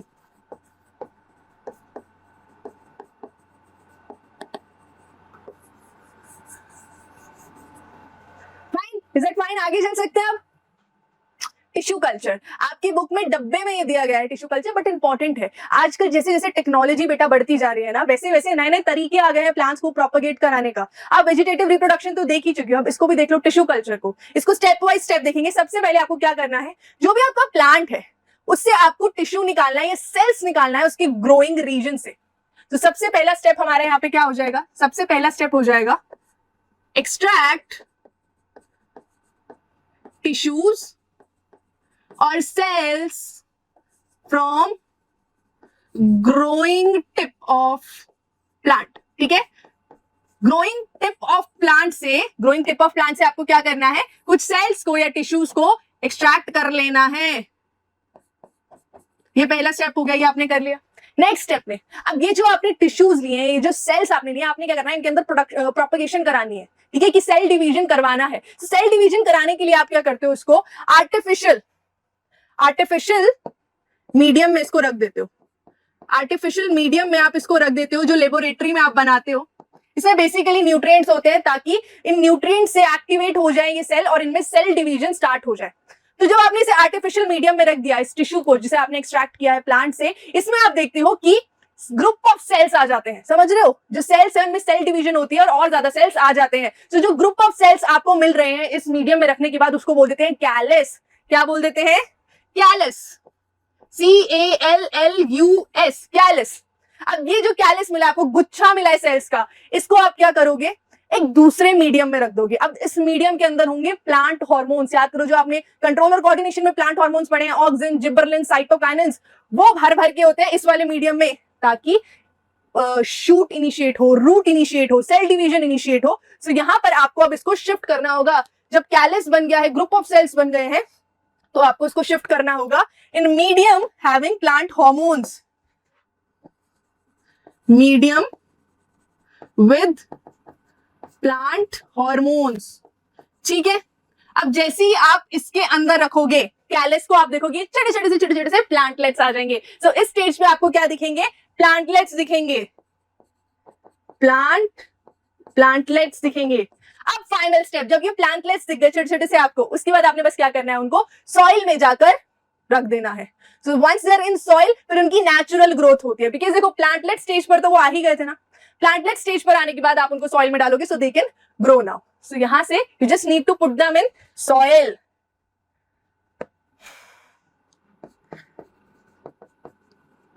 बस ये खत्म हो गया। This is all about tissue culture. अब टिश्यू कल्चर की खासियत देखो, इसकी खासियत क्या होती है। सबसे पहले तो बात करते हैं किन किन प्लांट्स में नहीं किया जाता। तो बेटा जो ऑर्नामेंटल प्लांट्स होते हैं, जो हमारे ऑर्नामेंटल प्लांट्स होते हैं, उनके अंदर ये टिश्यू कल्चर देखने को मिलता है। ऑर्नामेंटल प्लांट्स, फ्लावर्स, जो महंगे महंगे फ्लावर्स होते हैं, उनमें ये देखने को मिलता है। अब देखो, क्योंकि वो प्लांट बहुत एक्सपेंसिव होते हैं, महंगे होते हैं। लेट्स सपोज आपका एक प्लांट ग्रो कर रहा था एंड सपोज उसमें कोई इंफेक्शन हो गया, बैक्टीरियल वायरल इंफेक्शन हो गया, तो पूरा प्लांट खराब हो जाएगा। तो आप क्या कर सकते हो, उस प्लांट का वो टिश्यू निकाल सकते हो जहां तक इंफेक्शन नहीं फैला है। ठीक है, उस प्लांट का वो टिश्यू निकाल लो जहां तक इंफेक्शन नहीं फैला है, फिर उस टिश्यू को लेकर टिश्यू कल्चर कर दो। तो क्या होगा, आप न्यू प्लांट्स को प्रोपेगेट करा सकते हो without having the risk of diseases. वो जो इंफेक्शन उस वाले प्लांट में लगे थे, वो इंफेक्शन इस वाले प्लांट में नहीं आएगा। समझ गए टिश्यू कल्चर? ठीक है, आगे चलेंगे। ओके, क्वेश्चंस आ गए। क्वेश्चंस आ गए हैं, अभी तक जितना पढ़ लियो उसको टेस्ट करो। अब इन क्वेश्चंस को देख, अगर इन क्वेश्चंस को देखकर आंसर दिमाग में आ रहा है, मीडियम कुछ भी हो, Hindi English doesn't matter, answer दिमाग में आना चाहिए। ठीक है, पहला क्वेश्चन क्या है, how does binary fission differ from multiple fission. मतलब आधी सिंपल हो गया ये। बाइनरी से क्या समझ रहे हो, बाइनरी से क्या समझ रहे हो, दो, और मल्टीपल से क्या समझ रहे हो, बहुत सारे। सो बाइनरी फिजन में एक सेल से दो डॉटर सेल्स बनती है, मल्टीपल फिजन में एक सेल से बहुत सारी डॉटर सेल्स बनती है। आगे चलिए, how will an organism be benefited if it reproduces through spores. अभी बड़ा आपने स्पोर फॉर्मेशन, क्या फायदा होता है भैया, पहले तो एक ही स्पोरेंजियम में कितने सारे स्पोर्स होते हैं, बहुत सारे स्पोर्स होते हैं, माने ज्यादा से ज्यादा प्लांट्स को उगा सकते हैं, ज्यादा से ज्यादा ऑर्गेनिजम्स ग्रो कर सकते हैं, है ना। तो सबसे पहले तो ये हो गया कि many organisms, many individuals can be propagated। ठीक है, पहला रीजन हो गया। दूसरा रीजन क्या है, you know spores have very thick covering, spores को बहुत थिक कवरिंग मिलती है, जिसकी वजह से they can stay viable for years, है ना, सालों के लिए वो एक्टिव रह सकते हैं, है ना, अपनी थिक कवरिंग की वजह से। सो ये जो दो रीजन हो गए कि बहुत सारे इंडिविजुअल्स एक साथ ग्रो कर सकते हैं, या फिर ये जो स्पोर्स हैं बहुत लंबे समय तक वायबल रहते हैं थिक कवरिंग की वजह से। तो ये दो रीजन मुझे लगता है काफी है इस वाले क्वेश्चन के लिए। आगे चलते हैं, can you think of reasons why more complex organisms can not give rise to individuals through regeneration.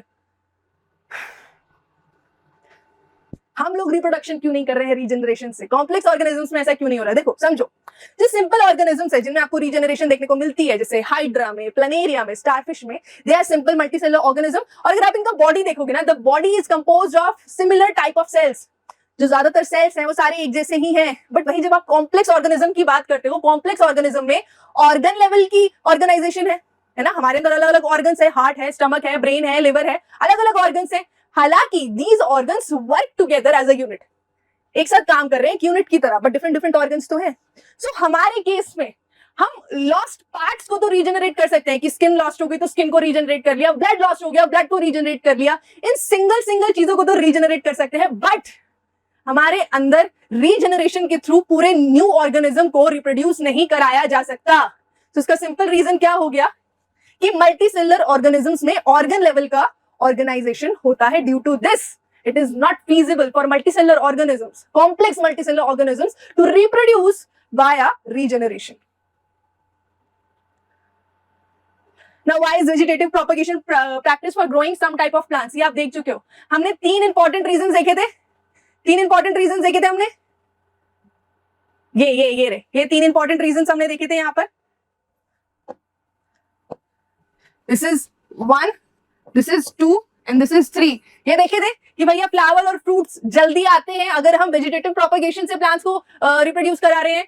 दूसरा, ऐसे प्लांट्स जिनमें सीड्स ही नहीं है उनको भी आप ग्रो करा सकते हो, उनमें भी रिप्रोडक्शन करवा सकते हो। And then lastly, genetically similar होते हैं, जेनेटिकली सिमिलर होते हैं वेजिटेटिव प्रोपेगेशन यूज करने से। तो ये 3 रीजंस है, ये आपकी बुक में भी दिए हैं, इन्हीं को आपको मेंशन करना है।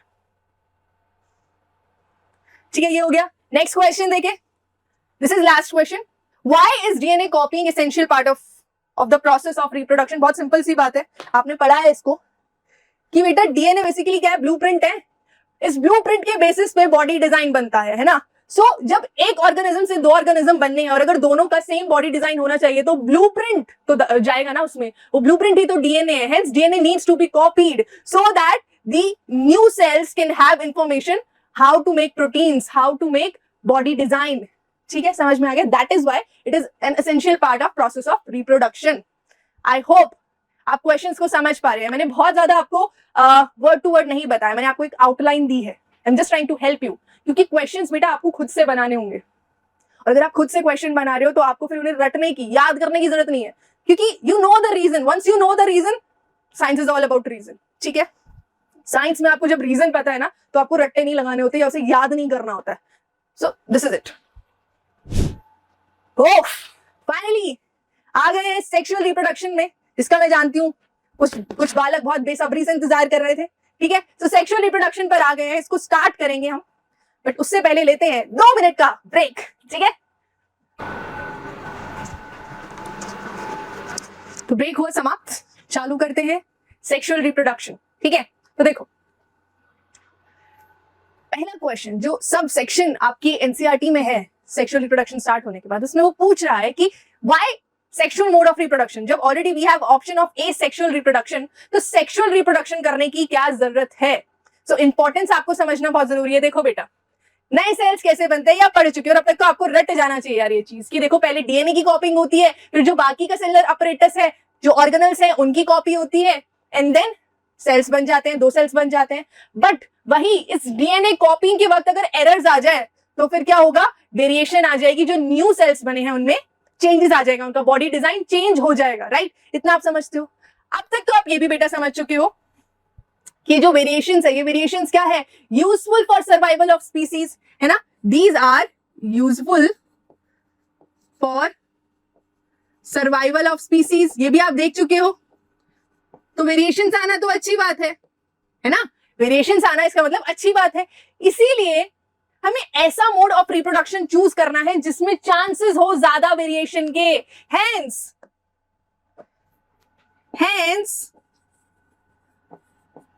we should choose, yeah, we should use such mode which creates variations, है ना? ऐसा मोड चूज करना है जिसमें ज्यादा वेरिएशंस हो। अब जो वेरिएशंस होती है बेटा, वेरिएशंस बनती कैसे? मतलब जब हम बात कर रहे हैं न्यू वेरिएशंस, है ना? सो ये न्यू वेरिएशंस कैसे बन रही है? ये प्रीवियस जो वेरिएशंस इकट्ठा हुई हुई है वही तो आगे पास ऑन हो रही है। लेट्स सपोज कि किसी एक ऑर्गेनिज्म की मैं बात कर रही हूं, इसके पास वेरिएशन है, ठीक है? अब क्या है, जब ये रिप्रोड्यूस करेगा तो इसके डीएनए में जो चेंजेस है वही चेंजेस तो आगे पास ऑन भी होंगे। प्लस जब आगे पास ऑन हो रहे हैं इसके चेंजेस, इसके वेरिएशंस, इसने कोई और पार्टनर भी होगा इसका, उसके पार्टनर में भी तो कोई चेंजेस होंगे ना। अरे मतलब ऐसे देखो, समझो, यहाँ पे मैं बात कर रही हूं, लेट्स सपोज यहाँ ऑर्गेनिज्म ए है and then we have organism B plus organism B. दोनों में अपने अपनी अलग अलग वेरिएशंस हैं, दोनों में अपनी अपनी अलग अलग वेरिएशंस हैं। Now they both give birth to C.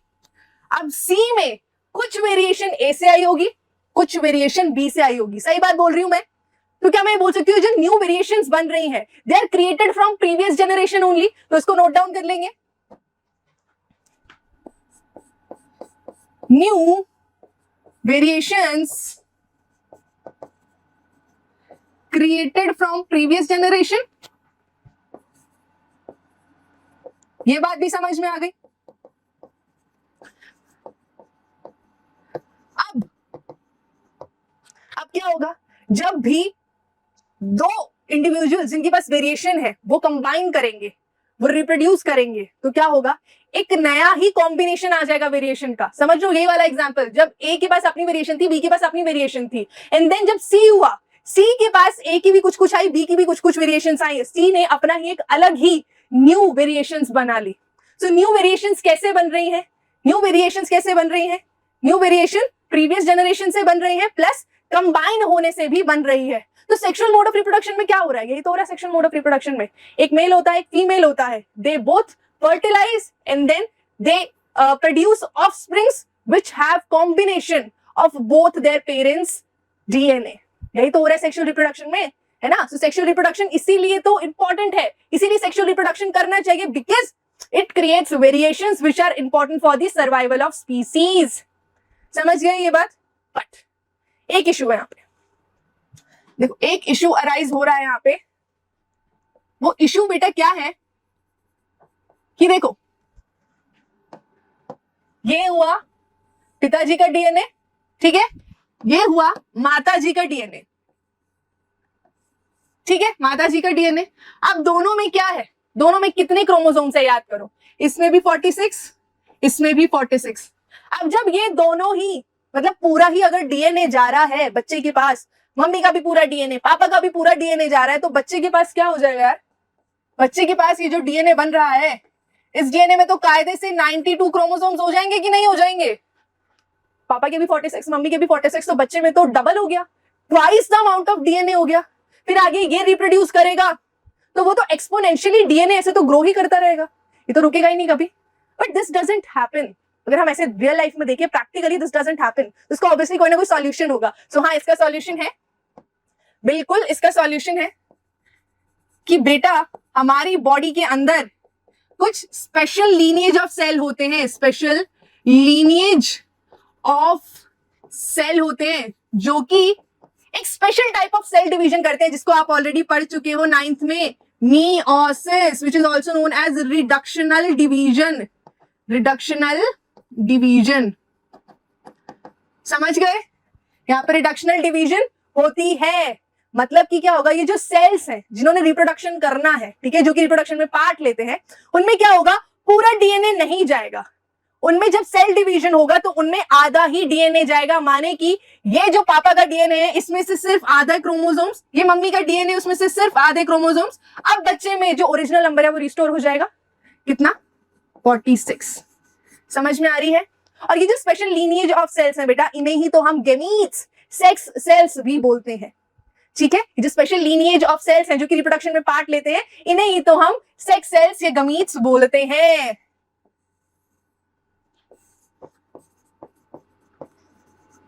Gametes बोलते हैं।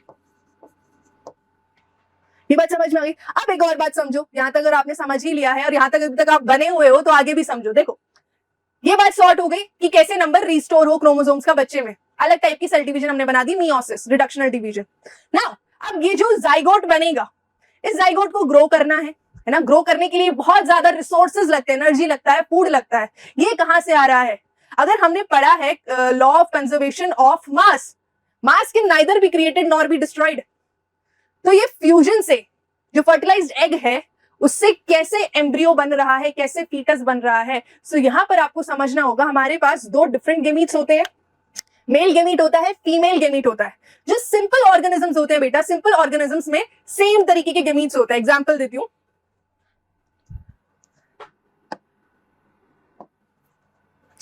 देखो सिंपल ऑर्गेनिजम्स में सिमिलर गेमीट्स होते हैं, सिमिलर गमीट्स, जैसे कि क्लामाइडोमोनास, ठीक है। उनमें क्या होंगे, गमीट्स बिल्कुल सेम सेम होंगे। बट वहीं अगर मैं बात करूं कॉम्प्लेक्स ऑर्गेनिजम्स की, कॉम्प्लेक्स ऑर्गेनिजम्स की, कॉम्प्लेक्स ऑर्गेनिजम्स में जो गेमीट्स हैं वो डिफरेंट होते हैं, डिसिमिलर होते हैं। आप ऑब्जर्व करोगे कि जो मेल गेमीट होता है वो जनरली मोटाइल होता है, मतलब जो मूव कर सकता है, और जो फीमेल गेमीट होता है कंपैरेटिवली लार्जर इन साइज होता है, बिकॉज उसमें फूड स्टोर्ड होता है। तो आई होप अब आपको आंसर मिल गया होगा कि जो एम्ब्रियो को, ग्रोइंग एम्ब्रियो को जो फूड चाहिए, जो नरिशमेंट चाहिए, वो कहां से मिलेगा उसको फूड रिजर्व्स जो एग में स्टोर्ड है वहां से मिलेगा ग्रो करने के लिए। समझ में आ गई बात? अब हम पढ़ने वाले हैं sexual reproduction in flowering plants. So इस sexual reproduction in flowering plants में आप देखते हो डिफरेंट टाइप ऑफ गमीट्स है, डिसिमिलर गमीट्स है। तो चलो पढ़ना स्टार्ट करते हैं फिर, ठीक है। यहाँ पे मैंने एग्जाम्पल किसका दिया था ये बस मेंशन कर दूं। एग्जाम्पल यहाँ पे क्लामाइडोमोनास, इसके अंदर एक जैसे गेमीट्स दिखते हैं, ठीक है। एंड देन डिसिमिलर गेमीट्स का एग्जांपल हम क्या है, ह्यूमंस की बात कर लो, प्लांट्स की बात कर लो। इसमें क्या होगा, मेल विल बी मोटाइल, ठीक है, मूव कर सकता है, और फीमेल वाला क्या होगा, large with food reserves, large with food. समझ जाओगे इतने से, ठीक है, समझ जाओगे, आगे चले। So now we are going to study sexual reproduction in flowering plants. अब देखो क्लास 9th में तुम लोगों के कोर्स से ये चैप्टर डिलीट कर दिया गया, डाइवर्सिटी। बट जिन्होंने भी पढ़ा है उनको ये पता होगा, जब हम बात कर रहे हैं प्लांट किंगडम की, प्लांट किंगडम में सिर्फ एक तरीके के प्लांट्स नहीं होते हैं, वहां पर भी एक आपको हायरार्की दिखती है। सबसे पहले ये हायरार्की थोड़ी सी पढ़ लो, आई नो थोड़ा एक्स्ट्रा है बट ये आपको हेल्प ही करेगा। प्लांट किंगडम की जब मैं बात करती हूँ बेटा, प्लांट किंगडम में सबसे पहले सिंपल वाले प्लांट्स की बात कर रही हूँ, जिन्हें हम एल्गी या थाइलोफाइटा भी बोलते हैं, ठीक है, थाइलोफाइटा। एल्गी के बाद आ जाते हैं, एल्गी के बाद आ जाते हैं थोड़े से कॉम्प्लेक्स। यहाँ पे देखो मैं सिंपल टू कॉम्प्लेक्स की ओर ही जा रही हूँ। एल्गी के बाद आ जाते हैं ब्रायोफाइटा, उसके बाद आते हैं टेरिडोफाइटा,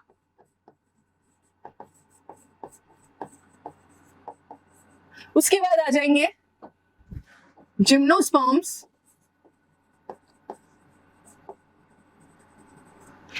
लास्टली लास्ट जो है हमारे, लास्ट जो है बेटा हमारे आ जाएंगे एंजियोस्पर्म्स। एंजियोस्पर्म्स, यही एंजियोस्पर्म्स ही फ्लावरिंग प्लांट्स है। मतलब ये जो मैंने आपको 5 डिविजन्स बताए ना प्लांट किंगडम में, उसमें से सिर्फ ये एंजियोस्पर्म्स है बेटा जिनमें फ्लावर्स लगते हैं, बाकी इन चारों में किसी में फ्लावर नहीं लगते। तो अभी जो आप पढ़ाई करने वाले हो, जो सेक्सुअल रिप्रोडक्शन आप देखने वाले हो, वो सिर्फ एंजियोस्पर्म्स में देख रहे हो। तो ऐसा मत सोचना क्लास 10th में आपने तो पूरे प्लांट्स की मतलब बहुत इंपॉर्टेंट चीज पढ़ ली है, वो सब प्लांट्स पे अप्लाई कर दोगे, ऐसा नहीं है। तुम सिर्फ एंजियोस्पर्म्स को पढ़ रहे हो, बाकी 4 तो बहुत ही विविध विविध विविध बोलते हैं ना, इंग्लिश में तो विविड बोलते हैं, हिंदी में शायद विविध बोलते हैं, पता नहीं, I am not sure. Okay, सबसे पहले पार्ट्स ऑफ फ्लावर जो हम क्लास 6 से पढ़ रहे हैं और अभी तक हमारे टिप्स पे होना चाहिए बट नहीं है क्योंकि हमें कोई इंटरेस्ट नहीं है, बट यहाँ पर आपको पढ़ना पड़ेगा यार, समझना पड़ेगा। अगर आगे सोच रहे हो कि कुछ करियर देखते हो अपना एग्रीकल्चर में, बायोलॉजी में, तो ये बेसिक चीज है, ये आपको पता होनी चाहिए, ठीक है। और अगर नहीं भी, इतना भी दूर की क्यों सोच रहे हो, घर में सोच रहे हो नर्सरी उगाने हैं, घर में कुछ प्लांट्स उगाने हैं, तो उनकी बेसिक बातें तो पता होनी चाहिए। देखो इधर, ये हमारे पार्ट्स ऑफ फ्लावर्स हैं। एक जो नॉर्मल फ्लावर है उसमें आप क्या देखते हो, सबसे पहले वो ग्रीन, जब बड होता है बड एक ग्रीन कलर की लीव्स से कवर्ड होता है, वो जो ग्रीन पार्ट है उसको हम बोल देते हैं सेपल्स।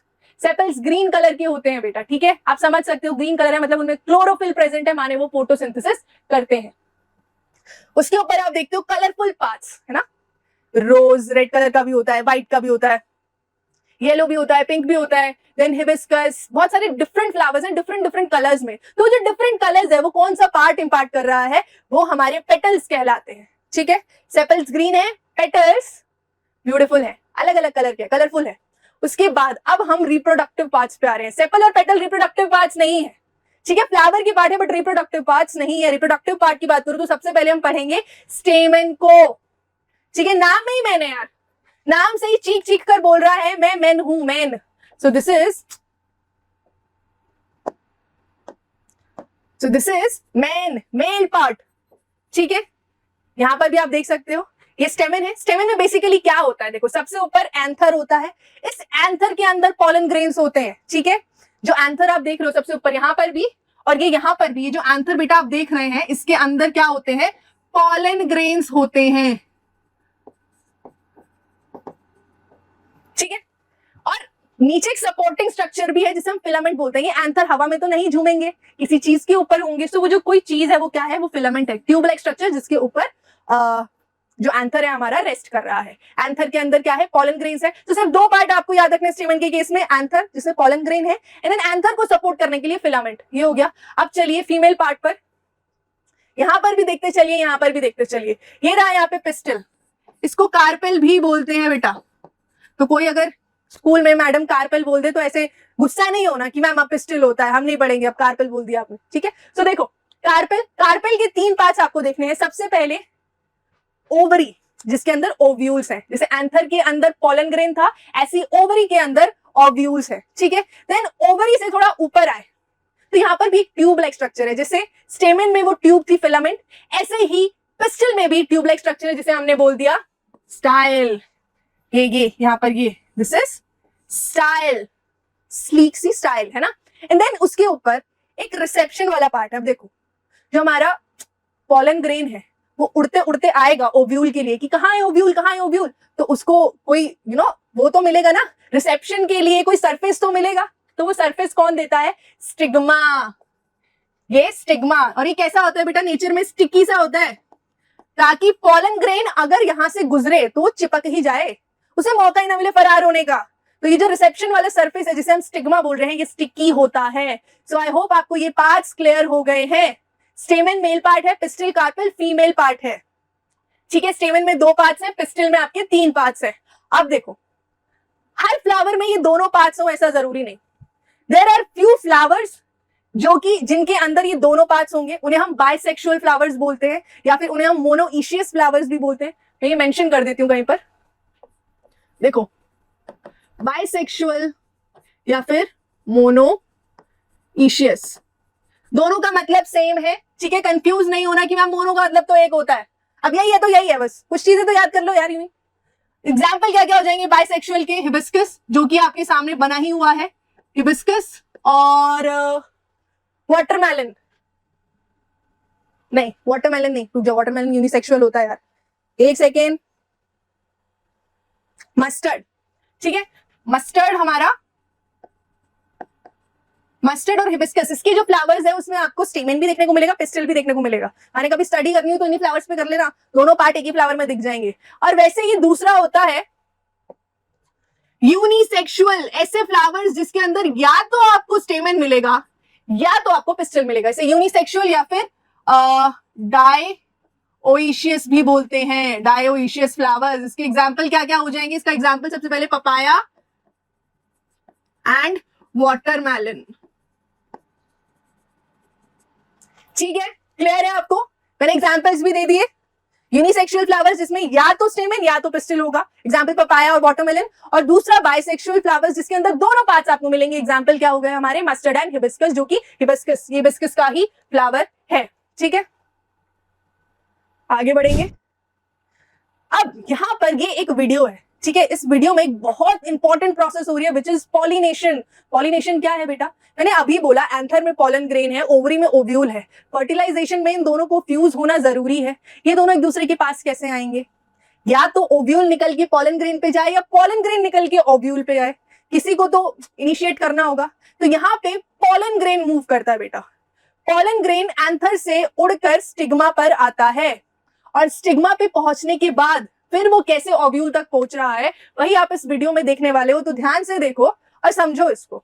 ये आप देखो, सबसे पहले क्या है, जो पॉलन ग्रेन है हमारा, जो पॉलन ग्रेन है वो लैंड कर देगा, ये एंथर से निकल के पॉलन ग्रेन स्टिग्मा पर आ गया है।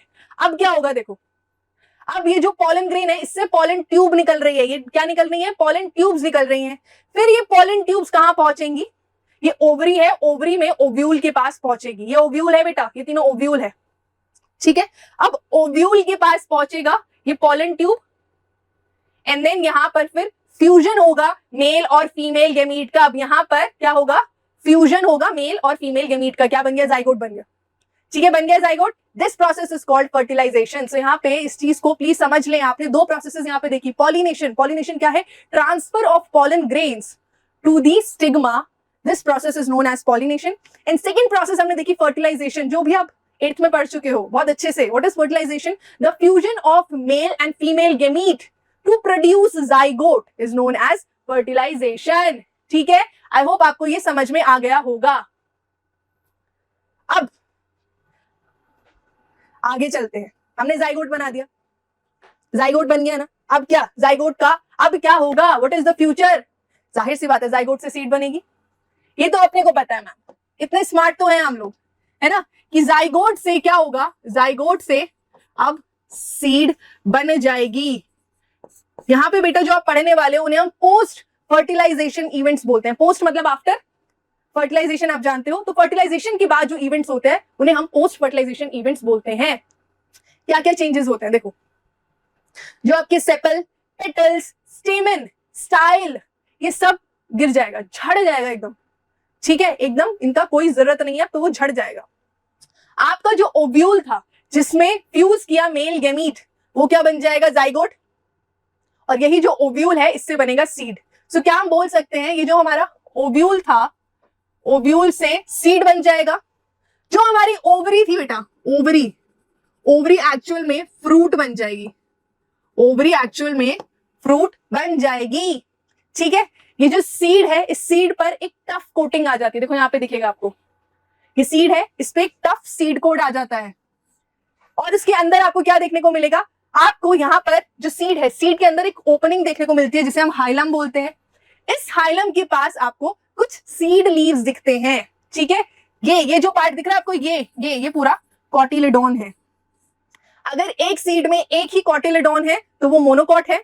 अगर एक सीड में दो कॉटिलेडोन है तो वो डाइकॉट है। अब इसके अंदर तो दो है भैया, तो ये डाइकॉट सीड है। ठीक है, अब इस डाइकॉट सीड में ये रहे हमारे सीड लीव्स। इन सीड लीव्स में से एक पार्ट निकलता है जो शूट की तरफ जाएगा, उसे प्लूम्यूल बोलते हैं। एक पार्ट जो शूट की ओर निकलेगा उस पार्ट को प्लूम्यूल बोलते हैं बेटा। और एक पार्ट जो रूट की ओर निकलेगा, ठीक है, उसे हम रेडिकल बोल देते हैं। R for root, R for radical. समझ में आ गई? R for root, R for radical. And then दूसरा पार्ट क्या है? Plumule. Plumule will give rise to shoot. So seeds में ये पार्ट भी होते हैं, ये आपको पता होना चाहिए बिकॉज डायग्राम दिया गया है आपकी बुक में।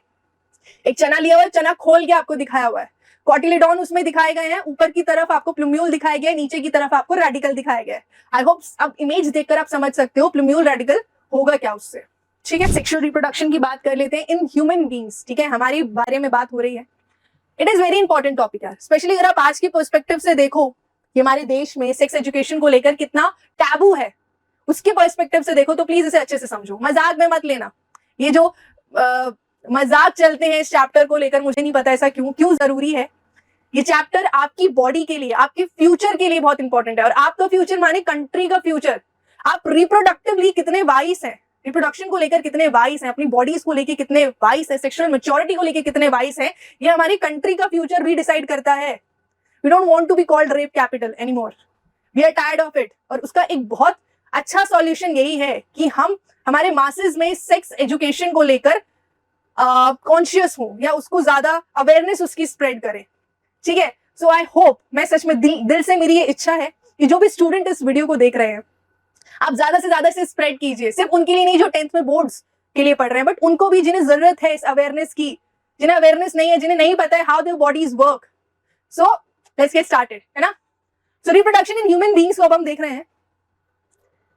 आप अपनी बॉडीज को जब ऑब्जर्व कर रहे हो शुरू से लेकर सिंस इन्फेंट नाउ, जब आप एक एडोलेसेंट है, आपकी बॉडीज में दो तरीके के चेंजेस हो रहे थे। एक तो आपकी बॉडी में नॉर्मल ग्रोथ हो रही है, समझ रहे हो, हाइट बढ़ रही है, मास बढ़ रहा है। ये कॉमन है, ये जेंडर स्पेसिफिक नहीं है, ये कॉमन है, मेल्स में भी हो रहा है, गर्ल्स में भी हो रहा है ना। ये कॉमन ग्रोथ, नॉर्मल ग्रोथ दोनों में हो रही है। बट जब आप इस पीरियड में आते हो, एडोलेसेंस वाले पीरियड में आ जाते हो, तब आपकी बॉडी में कुछ स्पेसिफिक चेंजेस आ रहे हैं।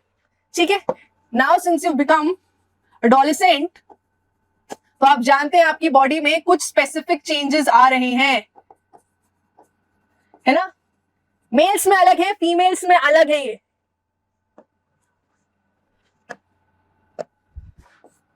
मेल्स में अलग, फीमेल्स में अलग।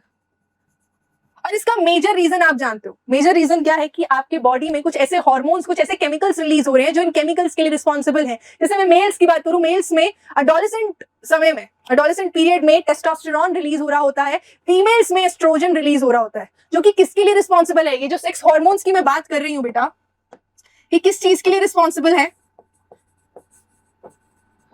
ये दो काम कर रहे हैं आपकी बॉडी में, जो सेक्स हार्मोन्स हैं, टेस्टोस्टेरोन और एस्ट्रोजन। पहला काम तो कर रहे हैं कि secondary sexual characteristics, secondary sexual characteristics, ऐसे चेंजेस आपकी बॉडी में जो मेल को फीमेल से डिफरेंशिएट करते हैं, ब्रेस्ट डेवलपमेंट होना। ठीक है, ये सब क्या है, सेकेंडरी सेक्सुअल कैरेक्टरिस्टिक्स है। देन ये पहला काम है। दूसरा काम क्या है, formation of gametes, formation of gametes. तो बेटा ये जो चेंजेस आपकी बॉडी में आ रहे हैं, ये चेंजेस बेसिकली आपको तैयार कर रहे हैं रिप्रोडक्शन के लिए, ताकि आपकी बॉडी रिप्रोडक्टिवली एक्टिव हो जाए, ताकि आपके जो गैमीट्स हैं वो एक्टिव हो जाए। इसीलिए आपकी बॉडी में ये चेंजेस आते हैं।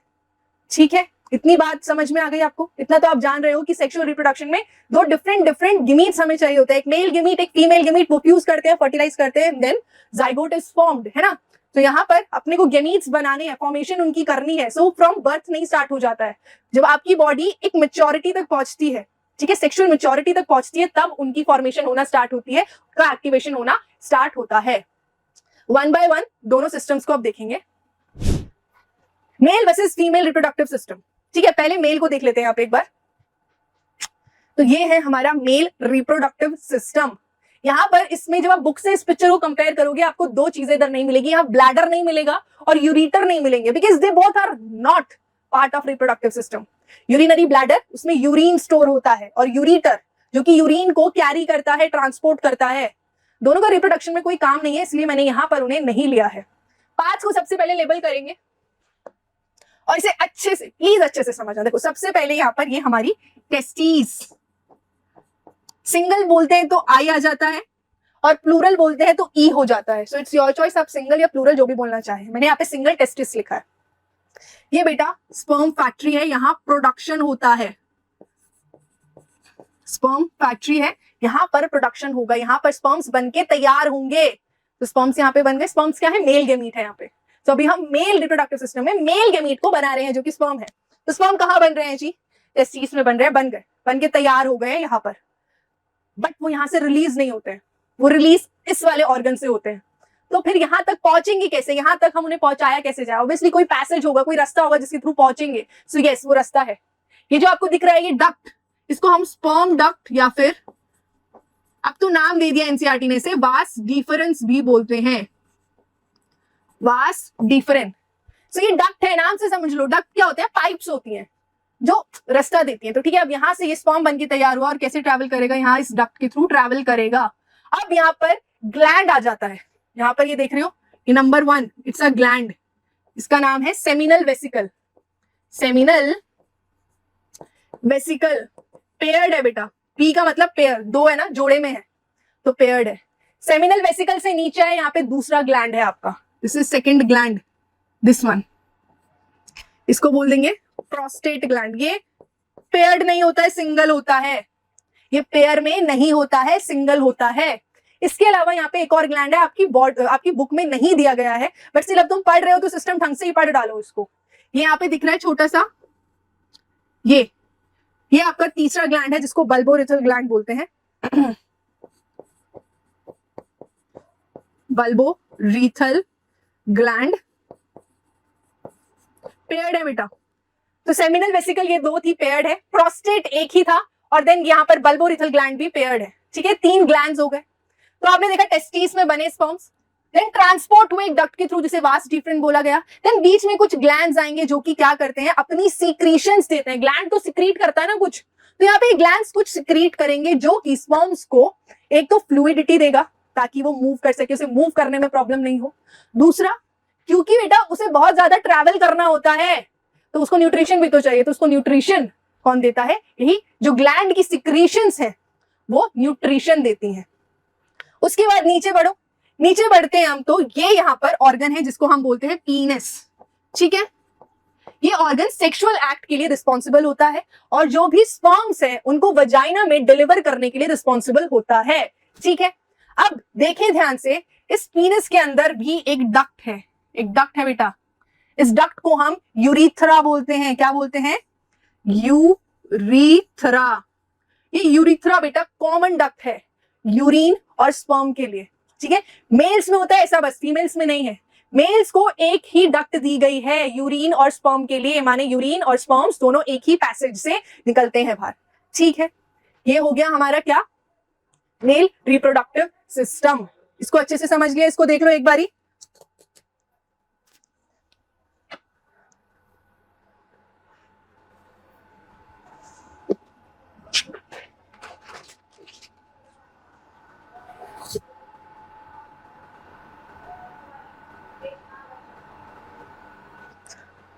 अब चलो इसका कंपैरिजन करते हैं साथ साथ। देखो मैं आपको बताना चाहती हूँ, मैंने दोनों डायग्राम्स इसीलिए साथ में लिए हैं क्योंकि मैं आप लोगों को ना एक सिमिलैरिटी बताना चाहती हूँ कि दोनों जो रिप्रोडक्टिव सिस्टम है ना बहुत सिमिलर से हैं।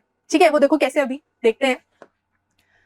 Colour, let's take this one, fine. अब देखो मेल्स में क्या हो रहा था? स्पर्म्स बन रहे थे टेस्टोस्टेरोन के प्रोडक्शन के बाद से, मतलब प्यूबर्टी के वक्त। फीमेल्स में ऐसा नहीं होता है। फीमेल्स में thousands of inactive eggs are present since birth. Birth के समय से ही फीमेल के ओवरीज में thousands of eggs are present, but जैसे ही उनको फर्स्ट मेंस्ट्रुएशन होता है, जैसे ही उनको प्यूबर्टी आती है, जैसे ही वो एडोलेसेंट पीरियड में आते हैं, उस समय से उनके एग्स एक्टिव होना स्टार्ट होते हैं। ठीक है, तो यहाँ पर ये जो ओवरीज है बच्चों, ये जो ओवरीज है, इन ओवरीज में एग्स तो बचपन से, मतलब जब से पैदा हुई है लड़की तब से है, बट वो एक्टिव कब होंगे? जब उनको फर्स्ट मेंस्ट्रुएशन होगा। मेंस्ट्रुएशन भी अभी हम पढ़ने वाले, जब उनको फर्स्ट फ्लो होगा, मेंस्ट्रुअल फ्लो होगा। ठीक है, तब से उनके जो एग्स है वो एक्टिव होना स्टार्ट होंगे, प्यूबर्टी में एक्टिव होना स्टार्ट हो जाएंगे। तो ये क्या है? ये है ओवरीज। हाँ, ये ओवरी है। जैसे यहाँ पर टेस्टिस स्पर्म फैक्ट्री थे, यहाँ पे ओवरी एग फैक्ट्री है। ठीक है, एग फैक्ट्री है। ठीक है, अब एग बनता तो ओवरी में है, बट देन उसको ट्रैवल करके यूटरस तक आना है। जैसे यहाँ पर टेस्टिस में बन रहा था स्पर्म, बट उसको ट्रैवल करके पीनस तक आना था, ऐसे यहाँ पर भी ट्रैवलिंग होनी है। यहाँ पर डक्ट थी, स्पर्म डक्ट, यहाँ पर भी एग के लिए डक्ट है, और उसका नाम है ओविडक्ट। तो ये जो आप देख रहे हैं ये वाला स्ट्रक्चर, ये क्या है? ये है ओविडक्ट, या फिर इसको फैलोपियन ट्यूब भी बोलते हैं बेटा, फैलोपियन ट्यूब। इसमें से ही एग जो है, यहां से जब एग रिलीज होगा तो वो इसी में ट्रैवल करेगा। उसके बाद एग ट्रैवल करते करते यहाँ पर ये मस्कुलर बैग होता है, दिस मस्कुलर बैग। अगर एग जो है फर्टिलाइज हो जाता है और उसकी आगे डेवलपमेंट होनी है, बच्चा जो फॉर्म होता है, वूम्ब बोलते हैं मदर की वूम्ब, वो वूम्ब एक्चुअली ये यूटरस ही है, यहीं पर बच्चे की डेवलपमेंट होती है क्योंकि यहीं पर वो अटैच होता है। सो इसको क्या बोलते हैं? इसको बोल देंगे, एक सेकेंड, इसको हम बोल देंगे मस्कुलर बैग को यूटरस, ठीक है, यूटरस बोल देंगे दिस मस्कुलर बैग। बस फीमेल के केस में यही पार्ट्स आपको विजिबल है, समझ में आ गए? फीमेल के केस में यही पार्ट्स आपको विजिबल है, ovary, oviduct, uterus, and then last ये हमारा एक पैसेज होता है जहां से एक्चुअली स्पर्म एंटर करेगा, इसको वजाइना बोलते हैं। एंड देन एक नैरो पैसेज भी होता है जिसको हम सर्विक्स बोलते हैं। सो ये दोनों पैसेजेस हैं, मतलब अगर स्पर्म एंटर करता है वजाइना से, देन जाएगा सर्विक्स में, सर्विक्स से एंटर करेगा यूट्रस में, एंड देन वो मीट करेगा एग से यहाँ पर ओविडक्ट में, फैलोपियन ट्यूब में। तो जो फर्टिलाइजेशन की साइट है, जो मेल गेमीट है, वो कहाँ मिलेगा? याद रखना, जो मेल गेमीट है वो कहाँ मिलेगा? वो फैलोपियन ट्यूब में मिलेगा। याद रखना इसको, site of fertilization fallopian tube, oviduct, याद रखना इसे, ठीक है? अब गेमीट्स को अच्छे से देखो, आपने सिस्टम्स देख लिए, reproductive system, male reproductive system देख लिया, फीमेल रिप्रोडक्टिव सिस्टम भी देख लिया। आप गेमीट्स को देखो, ये क्या है? मेल गेमीट है हमारा, मेल गेमीट, जिसे हम स्पर्म कह रहे हैं यहाँ पर, स्पर्म, ठीक है? इसके भी पार्ट्स होते हैं। सबसे पहले बेटा ये वाला पार्ट है इसका, जो कि हेड है, इस हेड में ही डीएनए है, ठीक है, इस हेड में ही डीएनए है। देन ये नेक होता है बेटा, नेक, इसके अंदर बहुत सारे माइटोकॉन्ड्रिया होते हैं जो एनर्जी प्रोवाइड करता है स्पर्म को, ठीक है? स्पर्म को ट्रैवलिंग बहुत ज्यादा करनी है ना यार, अपने मेल रिप्रोडक्टिव पार्ट में तो ट्रैवलिंग करनी है, फीमेल में भी करनी है, vagina, cervix, uterus, oviduct, travel बहुत करना है, एनर्जी चाहिए, तो कहां से मिलेगी? नेक में बहुत सारा माइटोकॉन्ड्रिया है, वो एनर्जी देगा। देन लास्टली ये क्या है? टेल है, जो स्विम करने में हेल्प करेगी, स्विम करने में हेल्प करेगी। आगे चलो, ये हमारा एग है, ठीक है? एग में आप देख पा रहे हो, दिस इज न्यूक्लियस, ये एक हार्ड लेयर होती है जिसको हम जोना पेल्यूसिडा बोलते हैं, ठीक है? ये एग के अराउंड एक हार्ड लेयर का काम करती है। तो एग के पास एक हार्ड लेयर है, आउटरमोस्ट लेयर, जिसे जोना पेल्यूसिडा बोल दिया गया, अंदर एक न्यूक्लियस है। तो देख लो, एग कंपैरेटिवली साइज में बड़ा होता है, लार्ज होता है, बिकॉज फूड रिजर्व्स उसमें होते हैं। और जो हमारा मेल गेमीट है स्पर्म, वो मोटाइल है, उसके पास टेल है मूव करने के लिए, ठीक है? आई hope this part is clear, ठीक है? दोनों गेमीट्स हमने देख लिए, मेल गेमीट भी देख लिया और ये हमने फीमेल गेमीट भी देख लिया। नाम नहीं लिखा है यार मैंने, बता दो दिया करो तुम लोग। अच्छा तुम लोग, सॉरी, तुम लोग तो स्क्रीन के उस पार हो, सॉरी। फीमेल गेमीट, ओवम, ठीक है? आगे चलेंगे, देखो फीमेल की बॉडी में हर मंथ चेंजेस होते हैं। वो चेंजेस क्यों होते हैं? क्योंकि हर मंथ कोई एक ओवरी, दो में से कोई एक ओवरी एग रिलीज करती है। इसको लिख लेते हैं एक बारी, उस तरफ आ गया क्या? तो ये आइकन मेरे साथ अलग गेम खेलता है यार। सो क्या बोला हमने? Alternatively each ovary releases egg every month, और इस खुशी में जो हमारा यूटरस है, जो मस्कुलर बैग है, वो हमेशा अपने आप खुद की जो लाइनिंग होती है उसको बहुत थिक कर लेता है, वहां पे ब्लड की सप्लाई बहुत ज्यादा बढ़ जाती है। ये हर मंथ होता है, ठीक है? जब जब एग रिलीज होता है, uterus lining become thick, uterus lining becomes thick. और वो थिक क्यों होती है? क्योंकि वहां पे ब्लड वेसल्स वगैरह बढ़ जाते हैं, ब्लड की सप्लाई बढ़ जाती है, ठीक है? किस लिए होता है? वो एंटिसिपेट करता है कि अगर फर्टिलाइजेशन हो गई, बेबी की डेवलपमेंट होनी हुई, तो वो यूट्रस में ही होगी डेवलपमेंट, तो वहां पर बेबी के लिए सही से एकदम सिस्टम अरेंज हो, इसीलिए वो ऐसा करता है। अब देखो, लेट्स सपोज फर्टिलाइजेशन हुआ, सबसे पहले तो साइट ऑफ फर्टिलाइजेशन याद करो, वो क्या है? Fallopian tube, oviduct. ओविडक्ट में फर्टिलाइजेशन हुआ, उसके बाद मतलब उससे पहले ही यूट्रस की लाइनिंग तो थिक होकर रहेगी, मतलब वो पहले ही अपना इंतजाम करके रखता है, ये हो ही जाता है। उसके बाद जो ये ग्रोइंग एम्ब्रियो है ना, ये ट्रैवल करता है ओविडक्ट में फर्टिलाइज हुआ, वहां से ट्रैवल करता है एंड देन यूट्रस, ये जो मस्कुलर बैग है वहां पे जाके अटैच हो जाता है।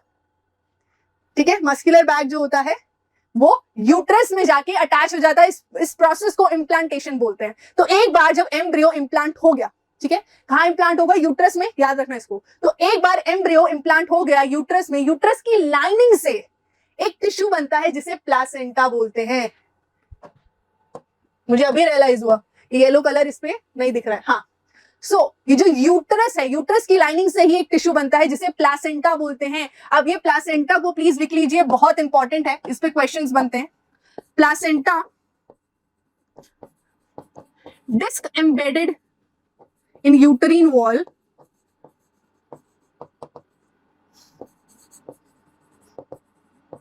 ये देखो, यहाँ पे पिक्चर में देखने की कोशिश करोगे तो ये दिख रहा है, ये क्या है? ये बेटा प्लासेंटा है, डिस्क की तरह है और यूटरीन जो वॉल होती है मदर की, उसी से बना है। अब इसमें क्या होता है? बेबी की तरफ को ऐसे करके फिंगर लाइक प्रोजेक्शंस होते हैं जिन्हें विलाय बोलते हैं, बेबी की साइड को, और मम्मी की साइड पे ब्लड स्पेसेस होते हैं, ठीक है, ब्लड वेसल्स होती हैं मम्मी के साइड पे। तो क्या होता है, इस टिश्यू की वजह से ही मम्मी और बच्चे के बीच में आदान प्रदान होता है, ट्रांसपोर्ट होती हैं चीजें। जैसे बच्चे को ऑक्सीजन चाहिए, ग्लूकोज चाहिए, तो वो मदर के ब्लड से बच्चे के ब्लड तक किस टिश्यू के थ्रू पहुंचता है? इस प्लासेंटा के थ्रू पहुंचता है। और ऐसे ही बच्चा जब वेस्ट निकालना चाहता है, कार्बन डाइऑक्साइड निकालना चाहता है या कुछ दूसरा वेस्ट निकालना चाहता है, तो वो मदर के ब्लड में उसको भेजता है, किसके थ्रू? अगेन प्लासेंटा के थ्रू। देखो, यहाँ कंफ्यूज मत होना, प्लासेंटा अलग है, अम्बिलिकल कॉर्ड अलग है। ये देख रहे हो, यहाँ पर मैं दिखाने की कोशिश करती हूँ तुम्हें एक बार।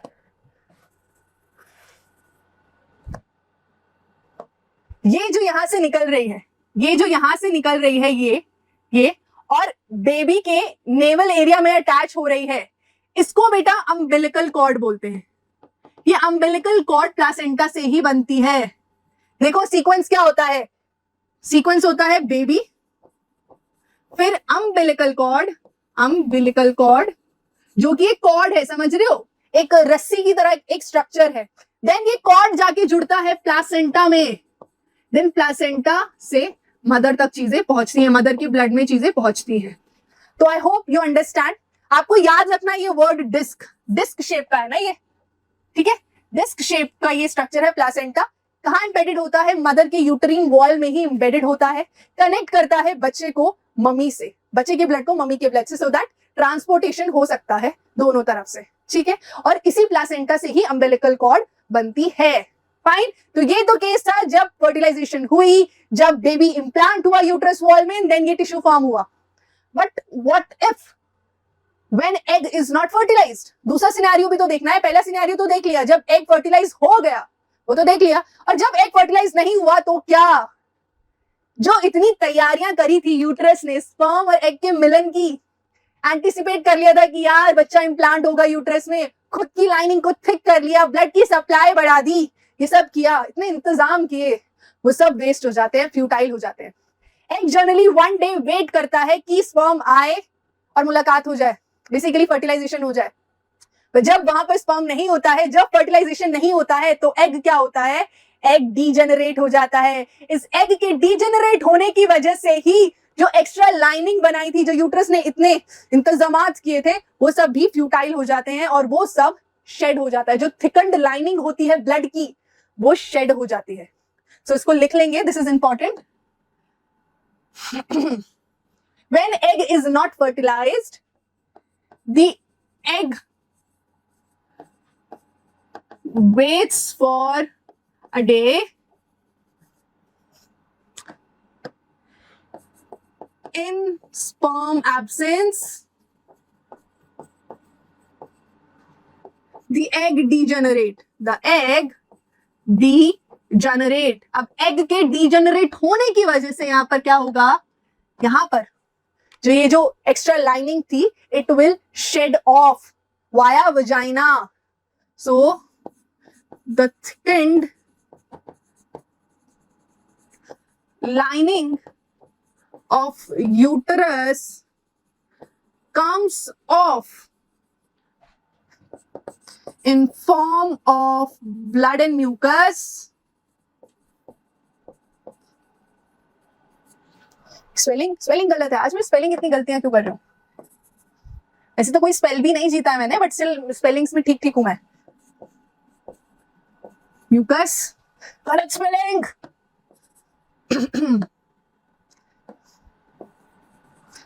Mucus in form of blood and mucus via vagina.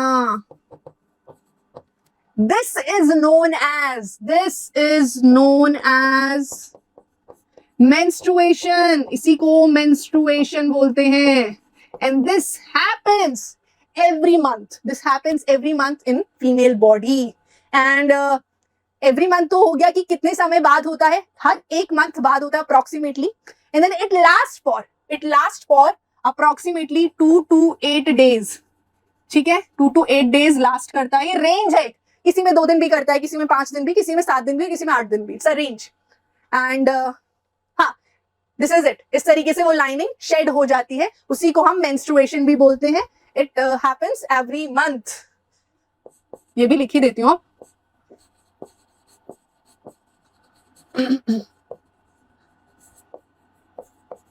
ठीक है. So if there is no egg, the lining will come off in the form of blood and mucus via the vagina, which is known as menstruation. And this happens every month. It happens or it lasts for from 2 to 8 days. ठीक, आगे बढ़ेंगे.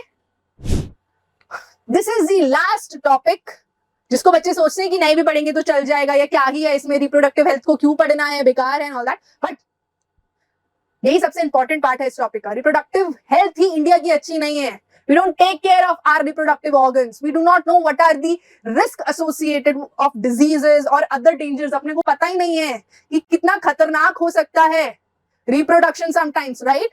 So you should know things about reproductive health. Now let's assume we live in a society. हम एक ऐसी society में रहते हैं जहां पर families पर बहुत pressure होता है to have baby. Once they're married, एक बार उनकी शादी हो गई, families की expectations होती है कि भैया अब आपको बच्चा कर लेना चाहिए, है ना? But sometimes they're not ready. Females body are not ready. आप जानते हैं कि हमारे देश में माल न्यूट्रिशन की कंडीशन बहुत ही सही है ना, सही है. बहुत आबादी अच्छे से नरिश्ड नहीं है हमारी, जिस वजह से क्या होता है, फीमेल बॉडी जनरली हम देखते हैं कि वो तैयार नहीं होती है बेबीज को कंसीव करने के लिए. But then they are forced to have baby. फिर उनको जब वो बेबी डिलीवर करते हैं तो वो बेबी भी आगे चलकर माल नरिश्ड ही होता है.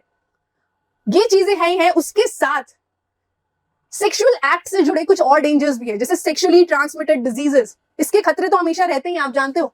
सेक्सुअली ट्रांसमिटेड डिजीजेस, इसके एग्जांपल अगर मैं आपको बताऊं, we have bacterial STDs. Bacterial STDs, STDs stand for sexually transmitted diseases. इसके एग्जांपल है गनोरिया एंड सिफिलिस. ठीक है. ऐसे ही वायरल एसटीडीज भी हैं जो वायरस की वजह से होती हैं. ठीक है, वायरल एसटीडीज जैसे कि वॉट्स, जैसे कि HIV. व्हाट हैपेंड, इनएक्टिवेट हो गया. जैसे कि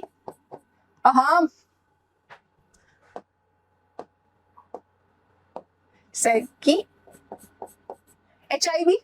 ठीक है, HIV एक्चुअली कॉजिंग एजेंट है. बीमारी का नाम तो एड्स है. So let's write proper term, AIDS. ठीक है, ये सब क्या है, वायरल एसटीडीज हैं हमारी. सो ये जो बीमारियां हैं ये आपको लग सकती है सेक्सुअल एक्ट की वजह से. So it is very important that we taking care that these diseases, the sexually transmitted diseases, are not transmitted during the same, है ना. एक बार मैं एसटीडी की फुल फॉर्म भी लिख ही देती हूँ.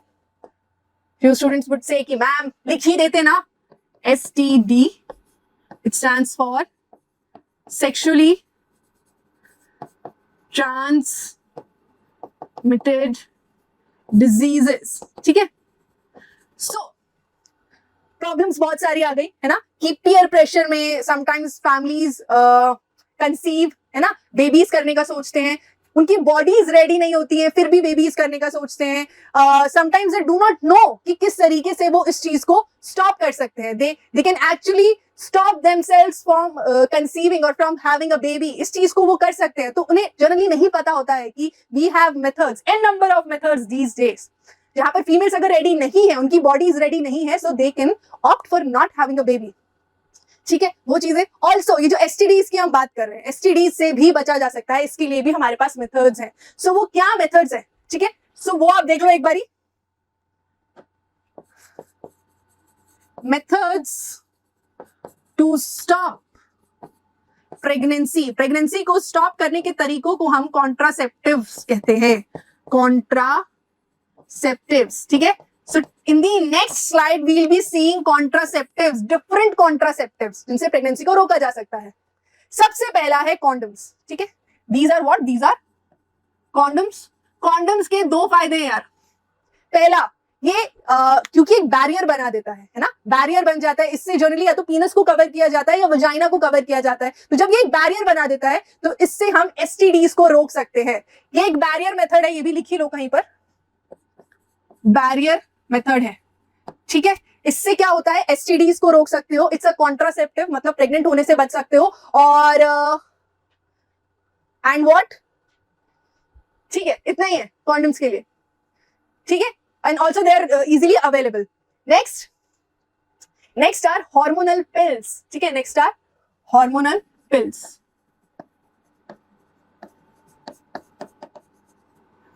इनको ओरली लिया जाता है यार, ठीक है। टैबलेट्स के फॉर्म में रहती है तो ओरली नहीं लिया जाता है। इनसे क्या होता है, आपके बॉडी में हार्मोनल डिसबैलेंस हो जाता है, जिस वजह से आप प्रेग्नेंट नहीं हो पाते हो। बट यहाँ पर एक परेशानी है कि यार इसके साइड इफेक्ट्स होते हैं, साइड इफेक्ट्स।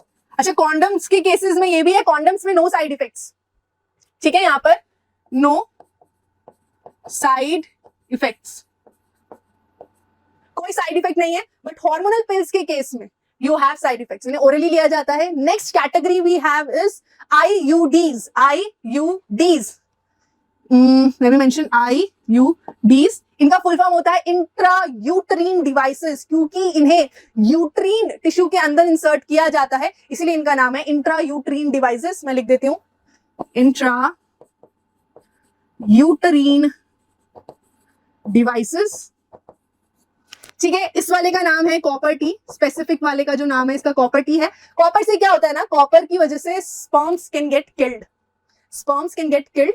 हेंस ये बहुत सारा कॉपर रिलीज करता है, जिससे स्पर्म अगर एंटर भी करता है तो वो मर जाते हैं कॉपर की वजह से। सो इंट्रा यूट्रीन डिवाइसेस हैं ये वजाइना में इंसर्ट किए जाते हैं और लॉन्गर पीरियड के लिए ये कॉन्ट्रासेप्शन का काम करते हैं। बट अगेन साइड इफेक्ट्स होते हैं इसके भी।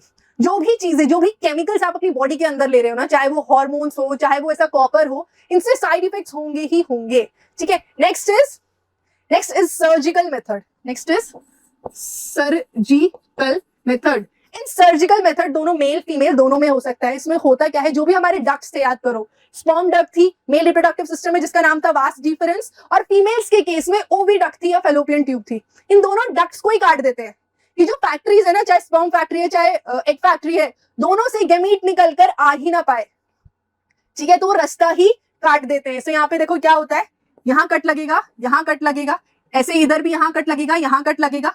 यहाँ पे क्या होगा, इंसीजन होगा, इंसीजन एंड स्टिचेस, ठीक है, काटेंगे एंड देन उसको टाई कर देंगे। सो अब क्या होगा, गैमीट्स तो निकलेंगे क्योंकि ओवरी और टेस्टिस ठीक है, बट उन्हें जहां पहुंचना है वहां पहुंच नहीं पाएंगे बिकॉज डक्ट को ही हमने काट दिया है। ये सर्जिकल तरीका है और जनरली काफी लॉन्ग टर्म के लिए कॉन्ट्रासेप्शन देता है और जनरली इरिवर्सिबल भी होता है, ठीक है। इसके भी साइड इफेक्ट्स होते हैं, सर्जिकल है, सर्जरी जब भी होगी तो साइड इफेक्ट्स तो होंगे, तो इसके भी साइड इफेक्ट्स होते हैं। अच्छा, मेल के केस में जब वास डिफरेंट को काट दिया जाए तो उसे बोलते हैं वैसेक्टोमी, वैसेक्टोमी, क्योंकि वास डिफरेंट कटा है इसलिए वैसेक्टोमी। अब यहाँ पे फैलोपियन ट्यूब को काटा जाता है इसलिए इसको बोलते हैं ट्यूबेक्टोमी, ट्यूबेक्टोमी। नाम याद रखना, ट्यूब मतलब फैलोपियन ट्यूब, वास माने वास डिफरेंट, उसी के नाम से है, ठीक है। सो ये हमारे कुछ मेथड्स ऑफ कॉन्ट्रासेप्शन है जो कि सबको पता होने चाहिए। They are readily available, easily available. So if some couple decides not to have children due to a number of reasons, they can use any of these contraception keeping in mind their health, ठीक है। तो ये हो गए contraception के हमारे तरीके। अब बेसिक कुछ बात कर लेते हैं कि क्या डेंजर्स हो सकते हैं जब अनकंट्रोल्ड पॉपुलेशन लेवल ग्रो होता है, ठीक है। तो अगर आप देखो, अगर एकदम पॉपुलेशन ब्लास्ट हो रहा है, एकदम पॉपुलेशन का एक्सपोनेंशियली ग्रो कर रही है, उस केस में क्या होगा, रिसोर्सेज तो फाइनाइट है ना, पानी उतना ही है, जमीन उतनी ही है, बट उस पर रहने वाले जब लोग बढ़ते जाते हैं तो रिसोर्सेज पर बहुत दबाव पड़ता है, ठीक है। इट इज वेरी इंपॉर्टेंट, ये गवर्नमेंट की बहुत बड़ी रिस्पॉन्सिबिलिटी होती है कि वो अपनी पॉपुलेशन ग्रोथ को चेक करे, वो देखे कि ग्रोथ हो बट एक रीजनेबल रेट के साथ हो। एकदम पॉपुलेशन ब्लास्ट नहीं होना चाहिए, जो शायद पिछले डेकेड में या पिछले जो हमारा पूरा what is it called century थी, सेंचुरी में हुआ था। ठीक है, so this is very important that we take care the population growth is not taking that route. और बस कुछ चीजों का हमें ध्यान रखना है, हमारे सोसाइटी में आसपास अवेयरनेस फैलाती रहनी है, टैबू नहीं बनाना है इन टॉपिक्स को। ठीक है, आप आगे न्यू जनरेशन है, आपको एटलीस्ट टैबू नहीं बनाना है, ओपनली बात करनी है इसके बारे में। और कोई भी इशू हो, any problem you face, please talk to your parents, please talk to your teachers whenever you feel there is any issue. So that's it from my side. I think इतना ज्ञान बहुत है तुम लोगों के लिए, है ना। तो अगर आपने ये वीडियो पूरा एंड तक देखा है, आपको अच्छा लगा है, आपके कोई भी सजेशंस है, प्लीज बताइएगा।